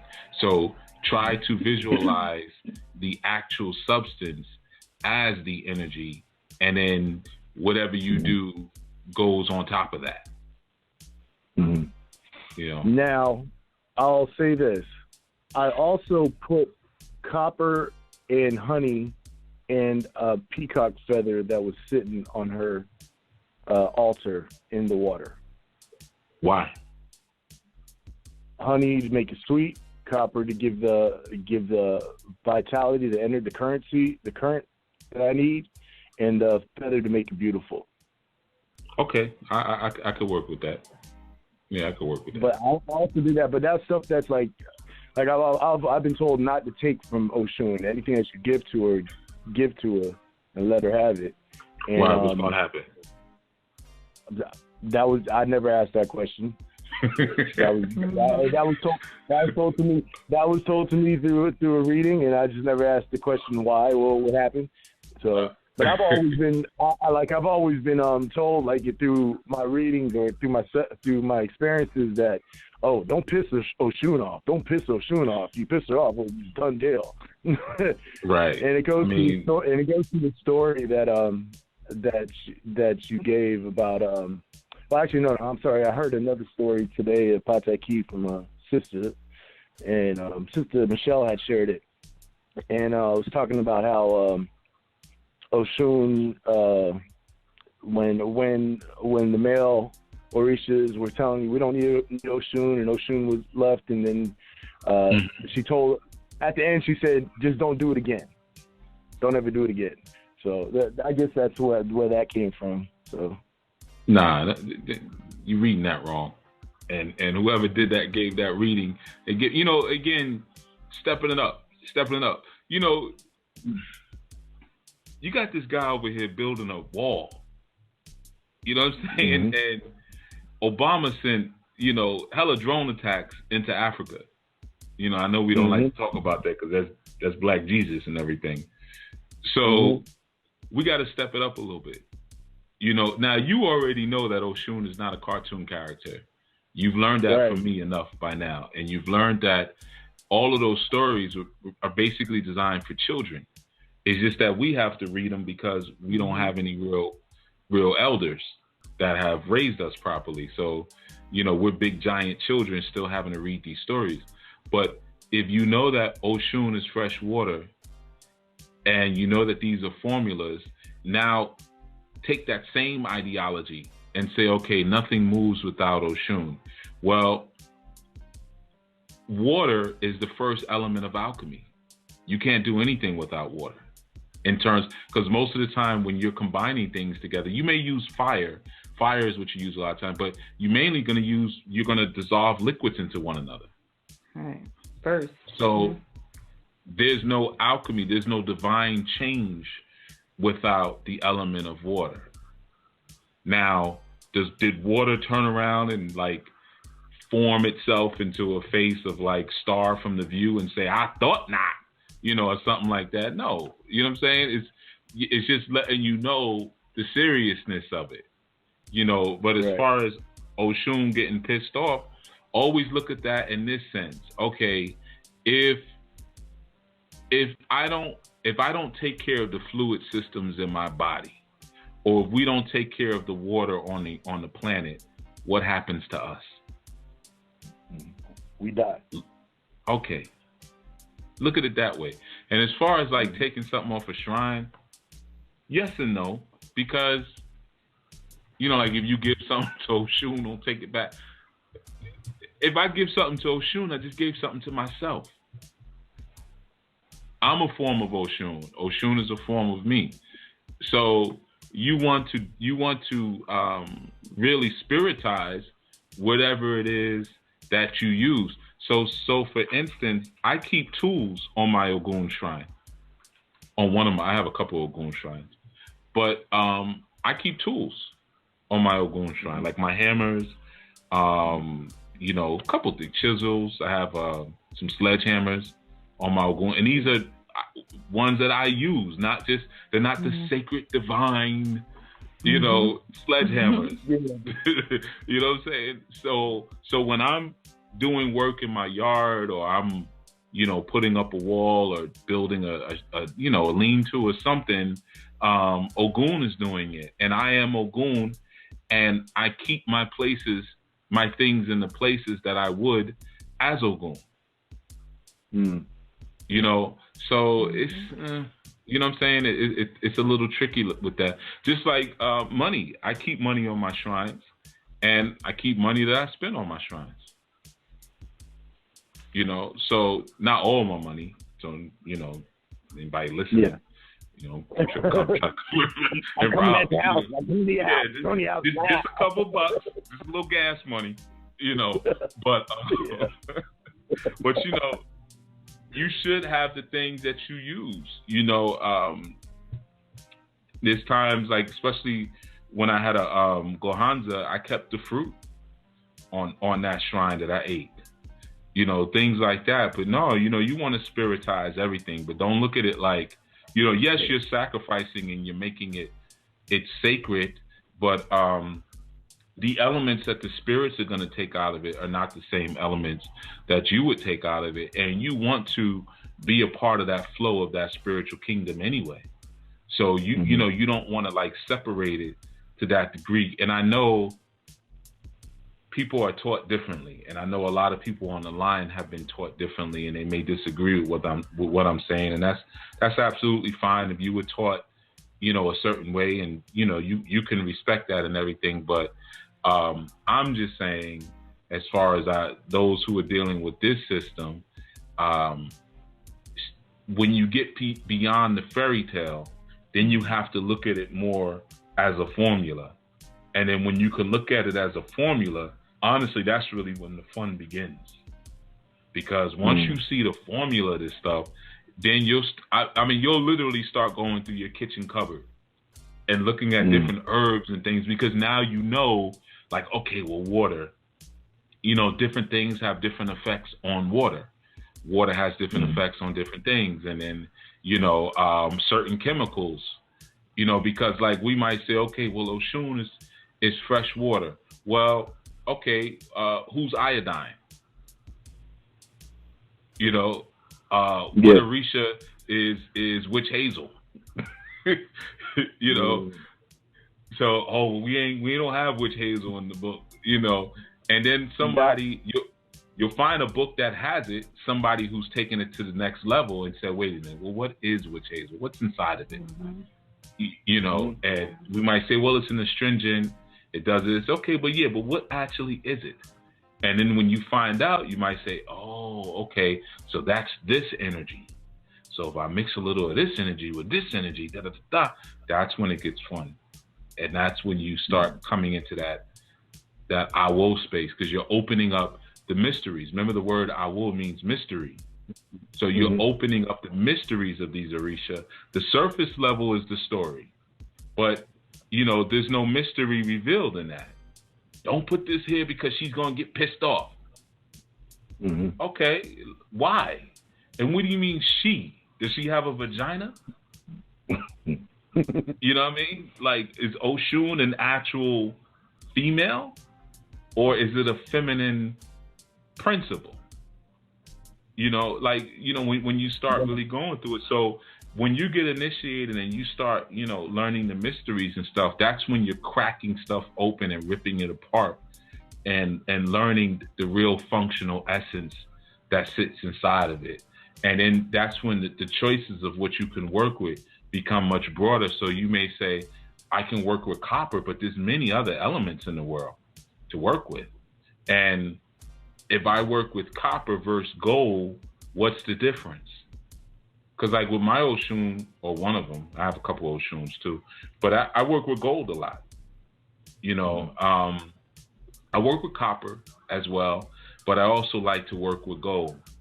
And the copper I work with huge pieces of copper.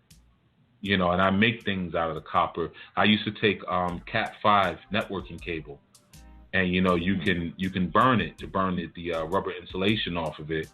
And then, most people do that, and then they sell the copper. They go to a place, you get a couple bucks for the copper. But I would do that, and then you can use it on your shrines. And I might have 300 feet of the stuff. Mm-hmm. You know, so you can really get creative in terms of connecting your shrine to spaces. You know, I spoke about that in the training, creating waterways. Like you can use water to create a path to something. You know, well, the same way you would with an electrical cable, you're connecting one thing to the other. You could do the same thing with a piece of copper cable. You can connect one energy to another. So you can have a copper cable running from the knife coming off of your Eshu going into your Ogun pot. Mm. See, now it gets interesting, especially once you start put some batteries, because I used to always use batteries in my Ogun pots. I still do. But you hook up a battery to the Ogun pot, and I tell you another little trick I used to, I'm giving some tidbits away.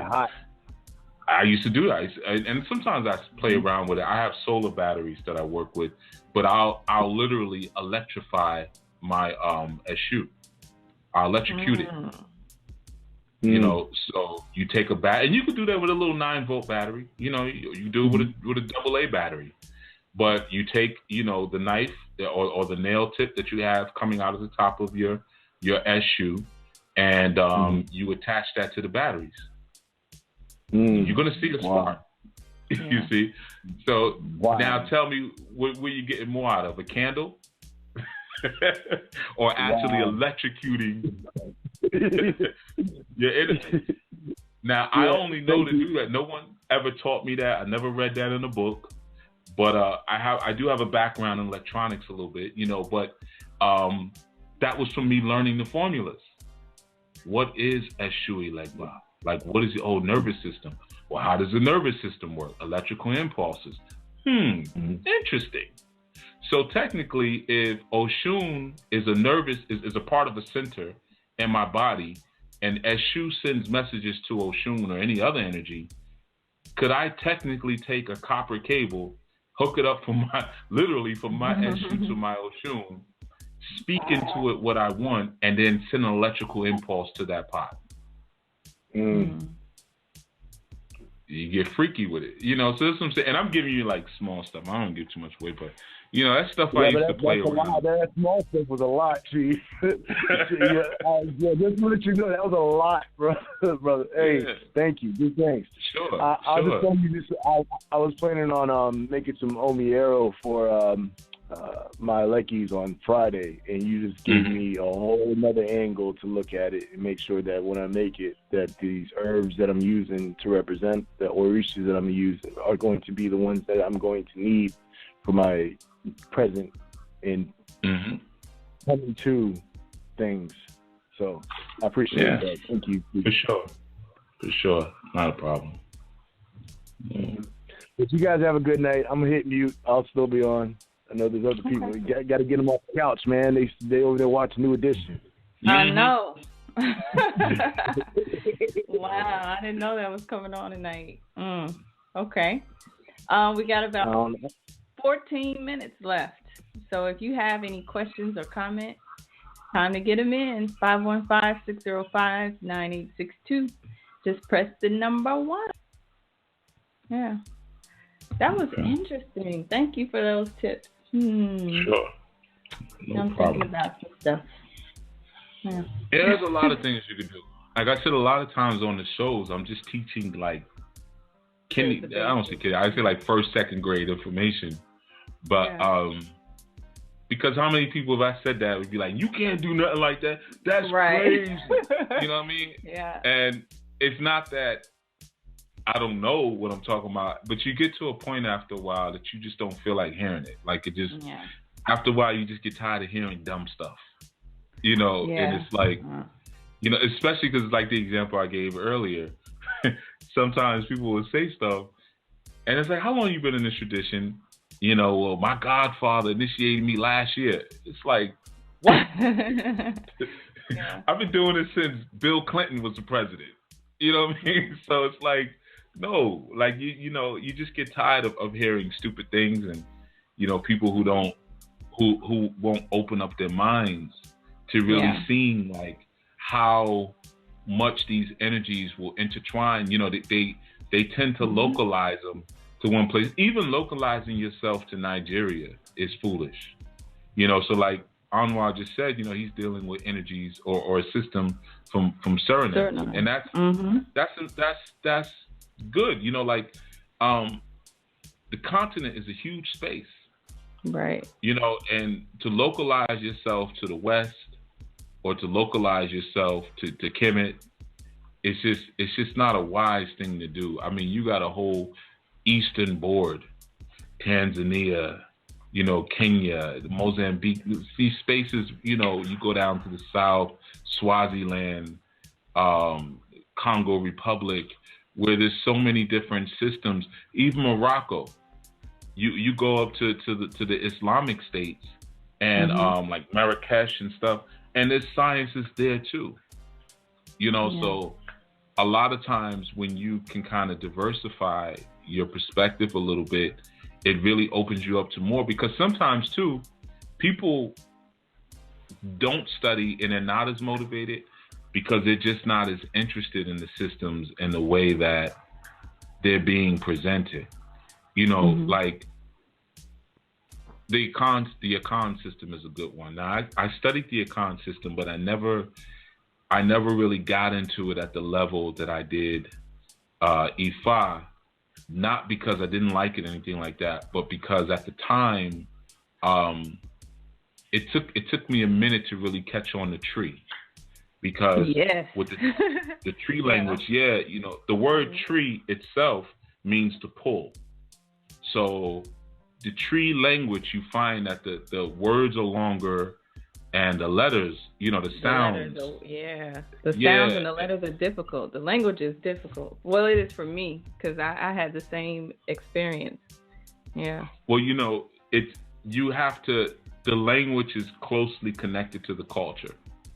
So, like when I spent more time in Ashanti land, and spent longer stretches in Kumasi and Teshi and Tima and just areas where even the Volta region where tree, because most of the time I spent, Fanti was being spoken.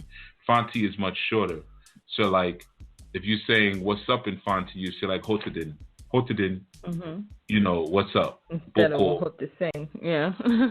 Etisane, and you have to do it nasally and you have to stretch it out. So it's like sometimes you may not relate to a particular region based on the language or the food or whatever, and that's cool. You don't have to feel guilty about that, because it's a huge place. And if you just kind of move around, even if you do it virtually online or whatever, you will find a culture somewhere on the continent where you're like, okay, this is it right here. Yeah. Yeah, I'm home. For me, it was Zulu culture. The Zulu language, the system, everything about it, I plug right into quick. I plugged into it quicker than I did Yoruba. Way, way, way quicker. And all of the other systems that I know. But it was Zulu for me. So again, sometimes we localize ourselves to one way of doing things. We localize ourselves to the stories and to the fairy tales. And when we do that, sadly, we miss the entwining experience that we can actually have with these systems, because we make them so small and we compartmentalize things. So we don't see that what we call science, fits right in to what we call mysticism and spirituality.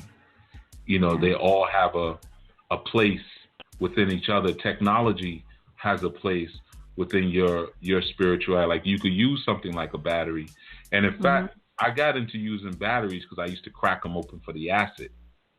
Or I would take like the acid buildup from the battery on my car. And because I always like, have cars sitting, which is, part of I hoard cars, as you know. So when you let cars sit sometimes too long like that and the terminals are not connected tightly, you get that flaky acid buildup around the terminals. So I used to take that acid, scrape it away, and put it inside my Ogun pot. Oh, okay. Yeah, it's acid. It burns through things, just like Ogun burns through things, Right. And then I started saying, well, heck, I can take batteries. So I would take like D-size batteries or C-cell batteries, cut them open, pop them open, really.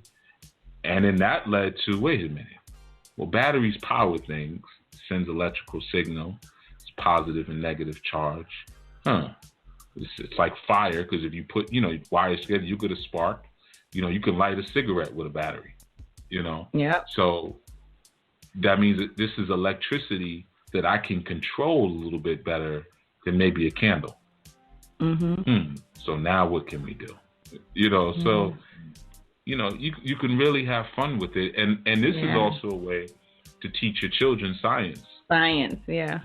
We used to do that with batteries and paper clips. Yeah, well, down where you live, a lot of, if you go to like the main power plants, that's mainly how they power towns. In certain areas, they might have a squirrel running on a wheel.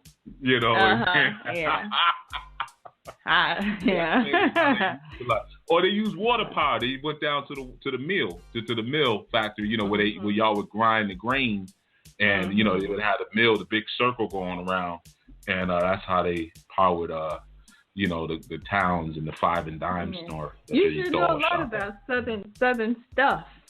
I studied that. I studied. Spent any time. I'm a scholar. Yeah. I'm an academic. Yeah. Yeah, that's all that's about. I'm an academic. Yeah. I'm glad you said that about just not localizing yourself, because I hear a lot of people talk about, like even the caller that called in yesterday, she was saying, that she knows that she's African. And I remember having a conversation with you. I don't know if it was a conversation or if you said it on a show, but you were saying, like, how do you know? How do you know you're African?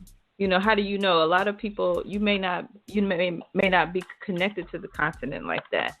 And so just like you were saying, not localizing yourself kind of gives you a window to kind of gives you a way to feel things out and see what clicks with you and what doesn't. I know just for me personally, it's East Africa or Ethiopia, Tanzania, and Southern India is something that is really that really clicked with me, and it came through the food, the people, the language, some different parts of the culture, and that even kind of makes me think about people that ask for roots reading, that want to figure out where they came from. And so sometimes, like you were saying, even with diet, when we were saying, we all got to be these vegetarians that can't eat meat. Like, your body may not be able to handle that. Maybe you need something else. And it's related to possibly where you come from, or everybody's not, just because you're dark or black, or have dark skin doesn't necessarily mean that you may have came from the continent. Yeah. Or you just came from the western part. Right. Yeah. So, I mean, seeds blow in the wind, and they tend to scatter, and that's part of the advantage that we have from this space, is being able to step back and say, wait a minute, what do I really want to do? And for some, they may not want to they may want to go to Costa Rica and say, well, I vibe with that a bit more. I see myself doing more there, and however you get there, in terms, when I say there, that space of self-ownership and self-actualization, just get there. However it is, you have to do it.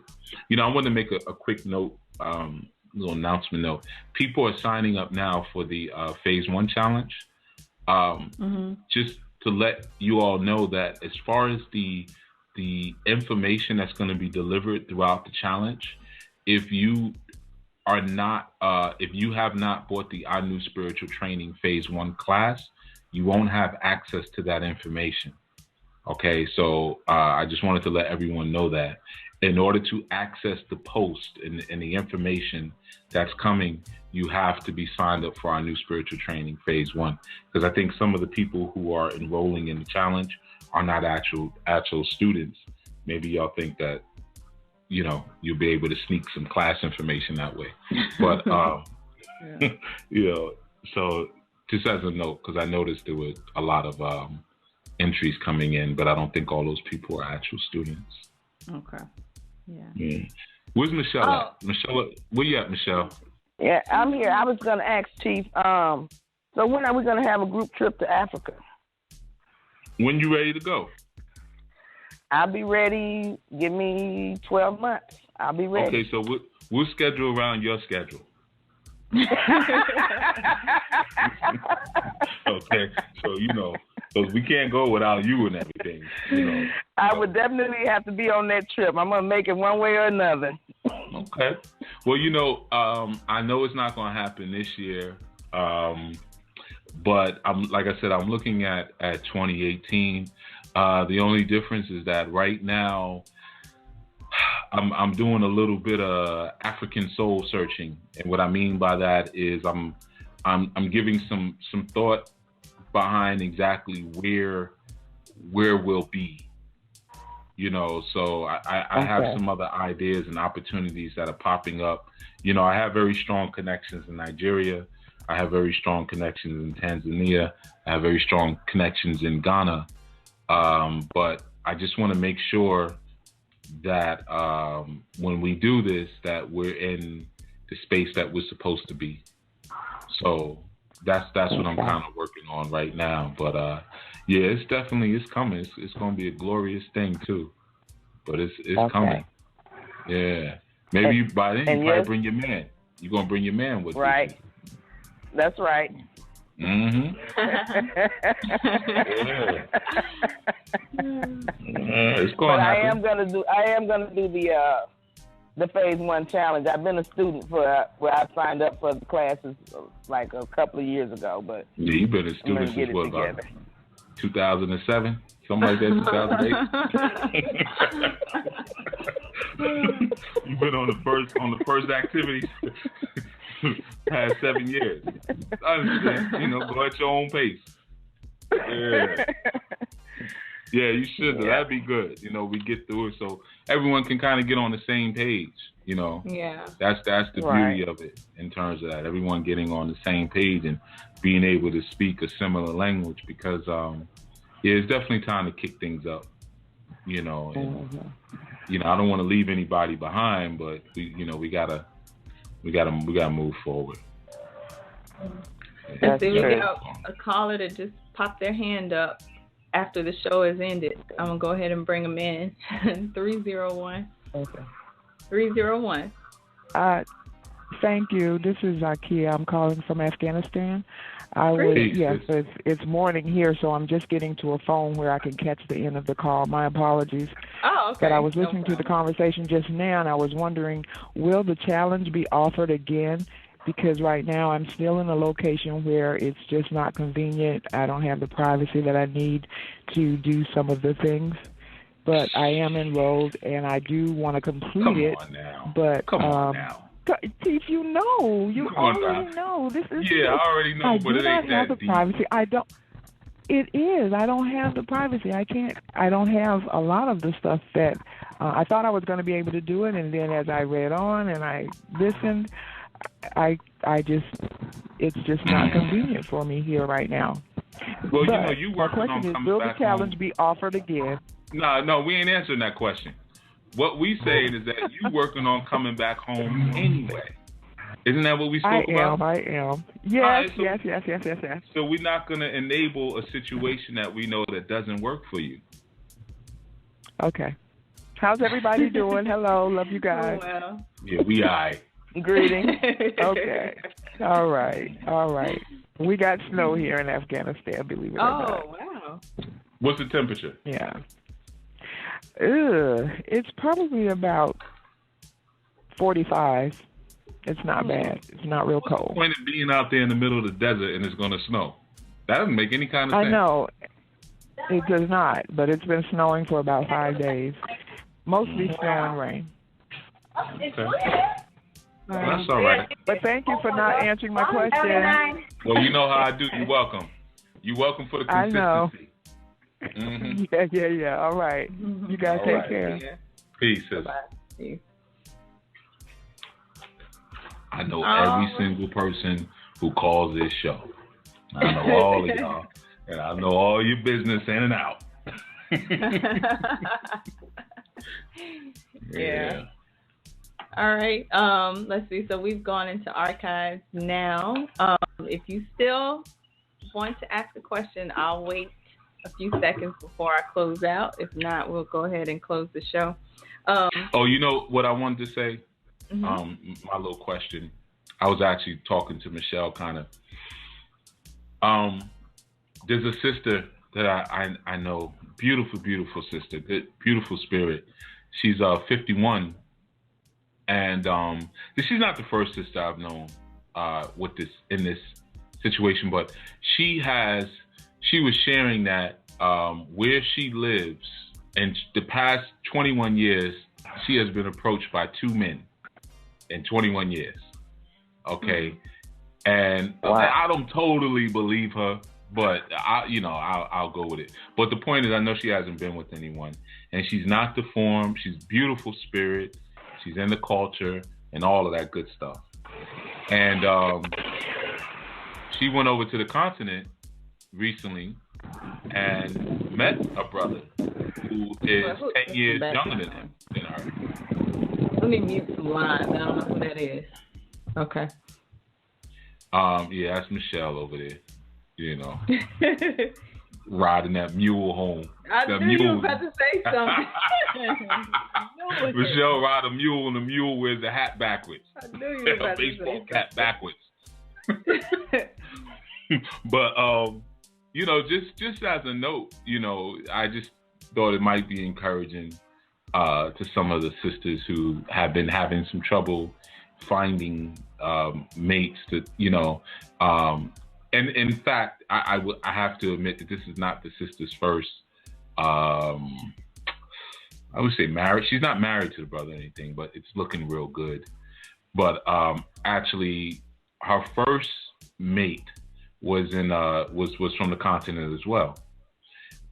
So things are sometimes with courting a little bit different because you can be a bit more direct. You can just say, do you have a wife? Are you looking for one? Over here, we just are not as kind to each other a lot of times, and there's a lot of agenda. So, people have to play games and be coy and things like that. But on the continent, it's a bit more straightforward. Now, of course, sometimes you got the green card scams and all of that stuff like that. But a lot of times you will meet people who just want the honor of having a family. Because that's a status symbol. So I just felt I just wanted to share that just for sisters who have been desirous of a covering, because to go that long without a covering and to be dangling in the wind is totally dysfunctional, regardless of what anybody tells you about being independent and doing things for yourself. Like we say in Nigeria, only an animal eats and sleeps alone. Okay, so it's just not civilized to not have a mate. Mm-hmm. I know there's going to be backlash for that one, but whatever. I had something. Oh, I know what I was going to say. I forgot to deliver the message that you wanted to deliver to Georgina the other day. So yeah. Yeah. You didn't say anything about it.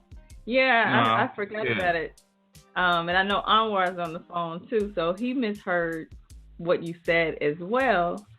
So I was going to ask you if you wanted to send that message now. Yeah, I mean, I'll say it now, but it's that we in the archives and my fire, my thunder is gone.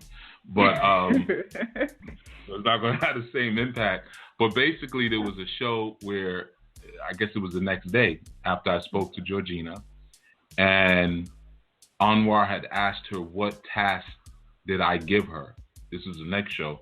And she said that Chief gave me a task to write him an apology. And, let me just say, that irritated me a little bit. Because, number one, she wasn't listening, which was what I was telling her on that show. You don't listen well. You're talking a lot, but you're not listening. But I would never give someone a task to write me an apology. That's not what I said.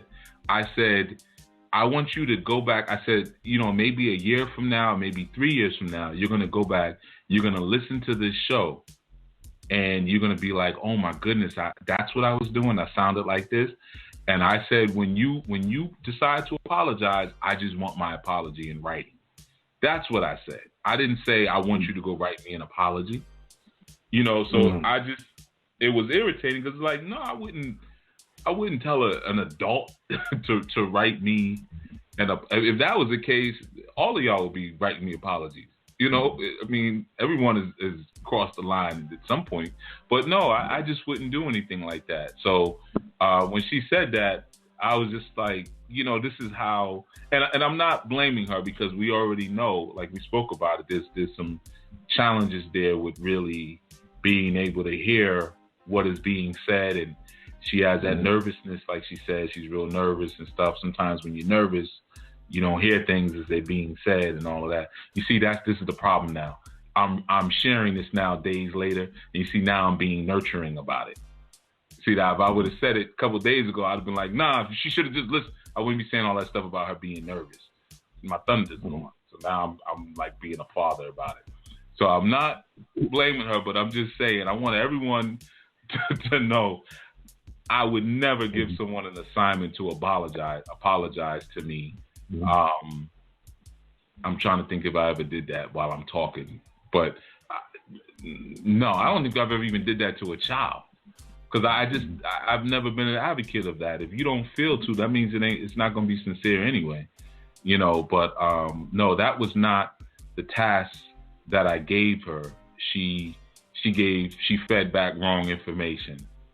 So yeah, that I wanted to just have a statement made the next day in regards to that, because I didn't want anyone thinking that I was that type of teacher, because a real teacher would never demand an apology, because students, when you're teaching, it's like trying to teach somebody how to dance. They're going to step on your feet a lot. They're going to do a lot of wrong things, and you have to be prepared for that going into it. So with the work I do, a lot of times students are very disrespectful because they have no sense of respect. They don't know they're being disrespectful. They can be very lazy at times. They can really undermine, disregard, and take for granted a lot of what they're given. And it's not necessarily because they're bad people, but it's because they've not been taught etiquette. They've not been taught protocol. They've not been really truly civilized by a civilized culture. So they're going to do things. They're going to step on your feet. And as a teacher, you can't be so ego-filled where you get offended by all of that. Of course, once you explain and you share, like, listen, don't do that. That's not right. Everybody has their number. They have their threshold where they say, okay, I told you enough. Now we kick it up into another phase. And I have had students like that who have just been aggressive with their disrespect. And you're like, no, stop. And they just won't stop, because some of them are damaged beyond repair, or some of them are just a-holes. Okay. But as far as like someone not listening or whatever, most people come into a situation being taught by someone like me because they already have some aggressive form of dysfunction. Because if not, you would have been able to, your ancestors would have led you to a much softer teacher than me. So I always try to tell people, if I'm teaching you something, it would behoove you to listen, because chances are I'm one of your last stops, because I know my energy. I know how strong and intense my energy can be. So if your ancestors led you to the gauntlet that I'm going to put you through, that means you've been getting messages all this time that you've been ignoring. And they said, we got to find, a drill sergeant type energy who's going to get it through this person, because if this person doesn't get it through, then it's probably going to be some type of tragedy or something that happens to them next. And I've seen that with many people, so I just say that to say, I know the majority of the folks that come to me are pretty broken and banged up. And many of them don't know that. They won't admit it, you know, or they don't realize how broken and banged up they are. But I started my ministry inside of a woman's prison. You know, that was my first experience of working with the community. So, like they say, usually the way you start is the way you're going to end. Okay, so I started working with a very aggressive population that, you know, was on some of their last chances, you know, and it hasn't really changed since then. You know, so I just wanted to put that statement out there. I would never demand an apology or something like that. Now, if you do something messed up to me and I say, you know, that's messed up, you know, you could at least say you're sorry. You know, that's something different. But if I find that it's to the point that I have to demand anything of you, then you don't have any respect for me, and I'm not your teacher anyway. So class is over. Bye. Go somewhere else, you know. So, yeah, that's the statement. Okay. Hey, can I comment? Yes. Okay. Well, my apologies go to you and Sister Georgina. When I was speaking with her, I understood what you were saying, Chief, in regards to her listening to how she was sounding after a year. And when I was listening to Georgina, I had this, I had a vibration that came about me, and it was all love, it was all heart. Maybe she needs some direction, some male intent. That's why I had given her something to do also. And I didn't mean to come out where I was being disrespectful to her at all. This is the wrong apology. Anwar, nope. You weren't being disrespectful. You weren't doing any of that, right? You were, and if you listen to her energy, she didn't buck against you. Mm-hmm. I've said this 100 times. I've said it to Dietrich, and I'm gonna say, I know Dietrich's not on the line, but he might listen later. And in fact, you know, it's so funny. Last Sunday's show, I was gonna call a bunch of you brothers out because you're not the only one. There's a couple of you. I'd say a good 8 or 9 that just won't fully step up like you can, because there's that little part in you that feels like, oh, I don't want to be too offensive or too hard or anything like that. And I know that comes through the programming, and trust me, I live my life like that, you know, every day wondering, like, you know, is that too much or what? Not wondering, but sometimes the doubt comes in, and especially when you're surrounded by so many other men who don't say things, and you're always the one to be like, what the heck is going on here? No, you can't, you know. But the sisters need it and want it. When you said what you said to her, she didn't say, wait a minute, hold on, brother. You know, she answered every question you said. Her energy was mellow. She was relaxed. She was cool. You know, so, no, when you give direction, and listen, even if whatever you have to say is a little hard on the sister, whoever the sister is, don't worry about it, because that's the job of the other sisters to come behind you and say, yeah, girl, I know. But listen, this is what we're going to do so you don't have to hear his mouth again. We're going to, you know, we're going to take the guidance that he gave you, and we're going to help you. We're going to help you out. You see, so the men give that direction. The men bring the fire. The women bring the water.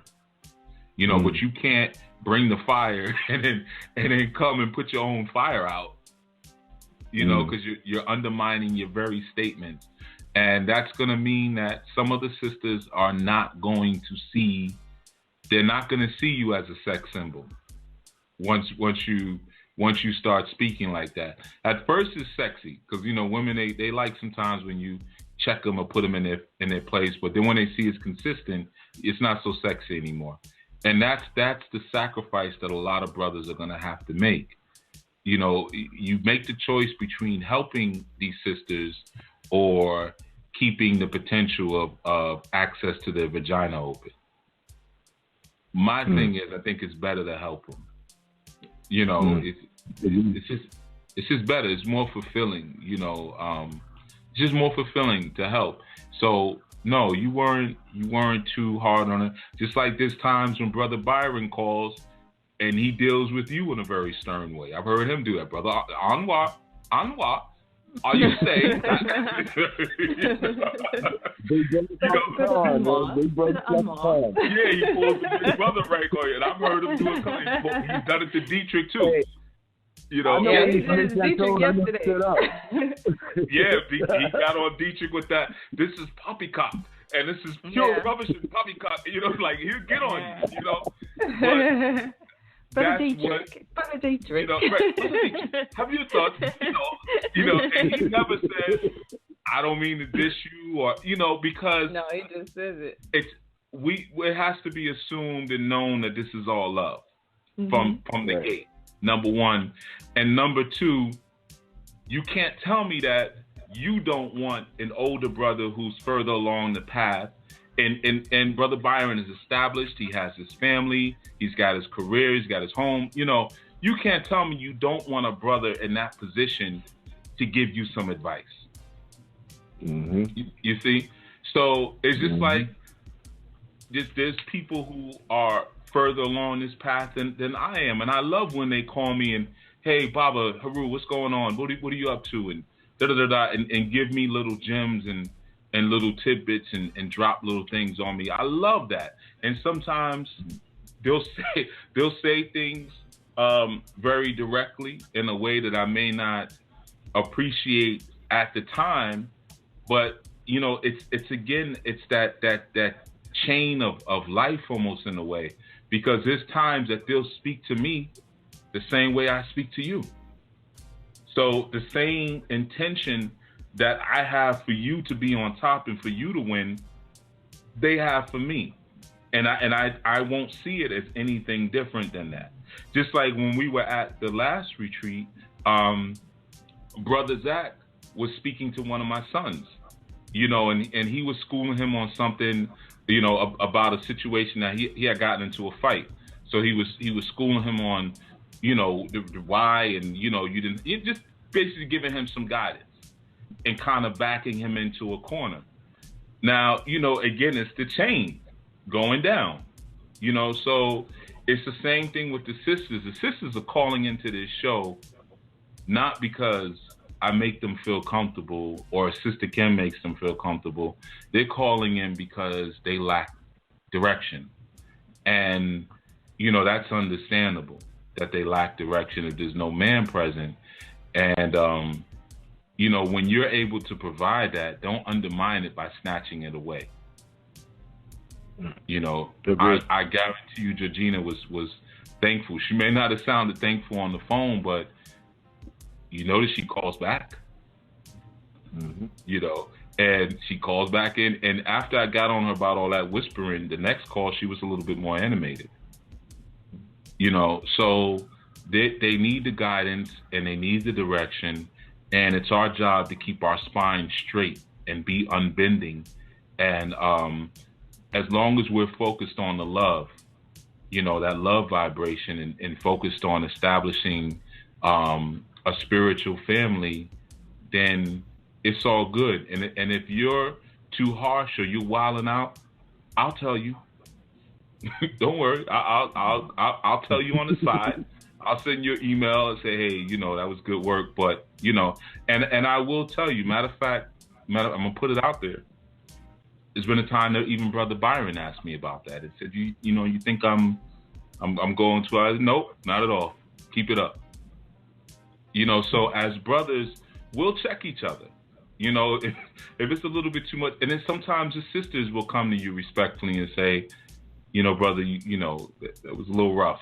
You might want to, and there's even been times when I've had to speak to some of the sisters and say, you that was a little rough. That was a rough ride you took them on. But no, don't undermine the gift that you gave that sister like that. No, you don't need to apologize for anything. Yeah, nor does she. Right. Yeah, I was kind of hoping Dietrich was going to be on the call because I wanted just to ask him why he continues to bring people on the show, or specifically the females on the show, and then always turn around and say, you know what, I didn't mean for that to go down like that. But at no point while they're rambling or while they're saying some crazy stuff does he ever stop them. Does he ever say, okay, hold on, stop. Or take the phone away from him and say, hold up, I'm sorry, I apologize. It's always after they've gotten it all out. You know what, I ain't even need for that to go down like that. I'm so embarrassed. Have you ever tried to tell a black woman to stop talking? Yeah. Okay. So, it's not as easy as it looks. Mm-hmm. Especially That's in a car with a bunch of them. Yeah. I just find that interesting. I'm like, what is the point? Why do you keep doing this, bringing these people on like this? But I'll ask him. I think sometimes, we're in different zones. It's like right now, if I get off this phone and I go pump some fela in the house, I'm gonna want to marry every single woman that's in our new. Come on, everybody come in the family. And, if I turn the fela off, then I'll say, what was I thinking? Crazy behind women? Nah, I'm good. So sometimes certain things bring you in and out of certain zones. So if he's around a bunch of women, it may bring him in that zone where he might get on that fela vibe. Where it's like, yeah, the sisters, they're all honorable. Everything's cool. But then when he starts to send that outward and he's speaking to people, he might start to come back into his right mind in certain ways and say, yeah, I am sounding kind of crazy right now. It's always problematic when men spend too much time with females that they're not in an intimate relationship with. And it's always problematic when females spend too much time with men that they're not in an intimate relationship with.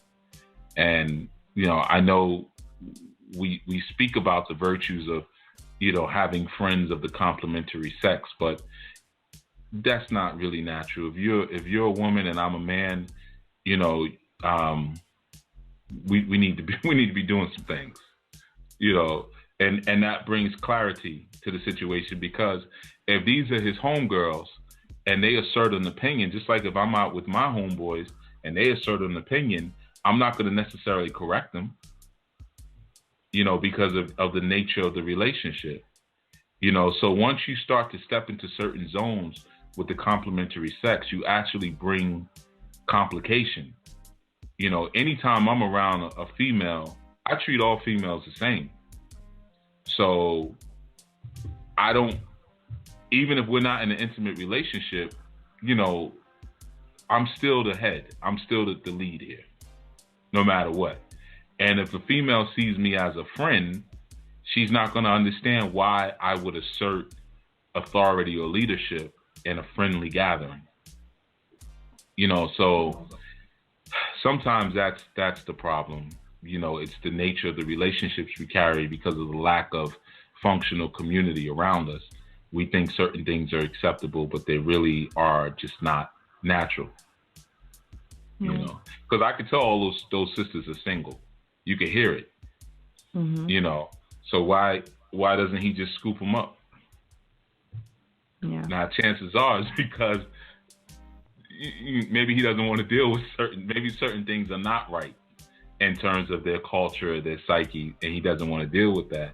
But if she's not good enough to be your mate, she shouldn't be good enough to be your friend. Mm-hmm. That was beautiful too.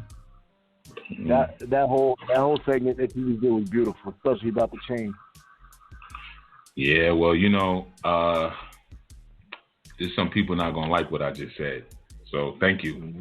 I think that's the last "that was beautiful" Chief that's gonna come out. Yeah. We'll see. All right, so we'll go. We don't have any other hands up on the line. So thank you all for calling in. Again, we're trying to start some new time slots for the show. So we'll be back tomorrow from 7 to 9 a.m. So we'll catch you in your having your dawning tea or on your way to work or whatever. And make sure you check the website, check the Dulu House on Facebook. You can check my page on Facebook, Serious Bitch, and you can see the new hours that we have. Mondays and Fridays, 7 to 9 a.m. On Wednesday from 9 to 11. And then on Tuesday and Thursday, our regular time, which is from 1 to 3. So I will speak with you all tomorrow. Everybody enjoy your night, and peace. Peace.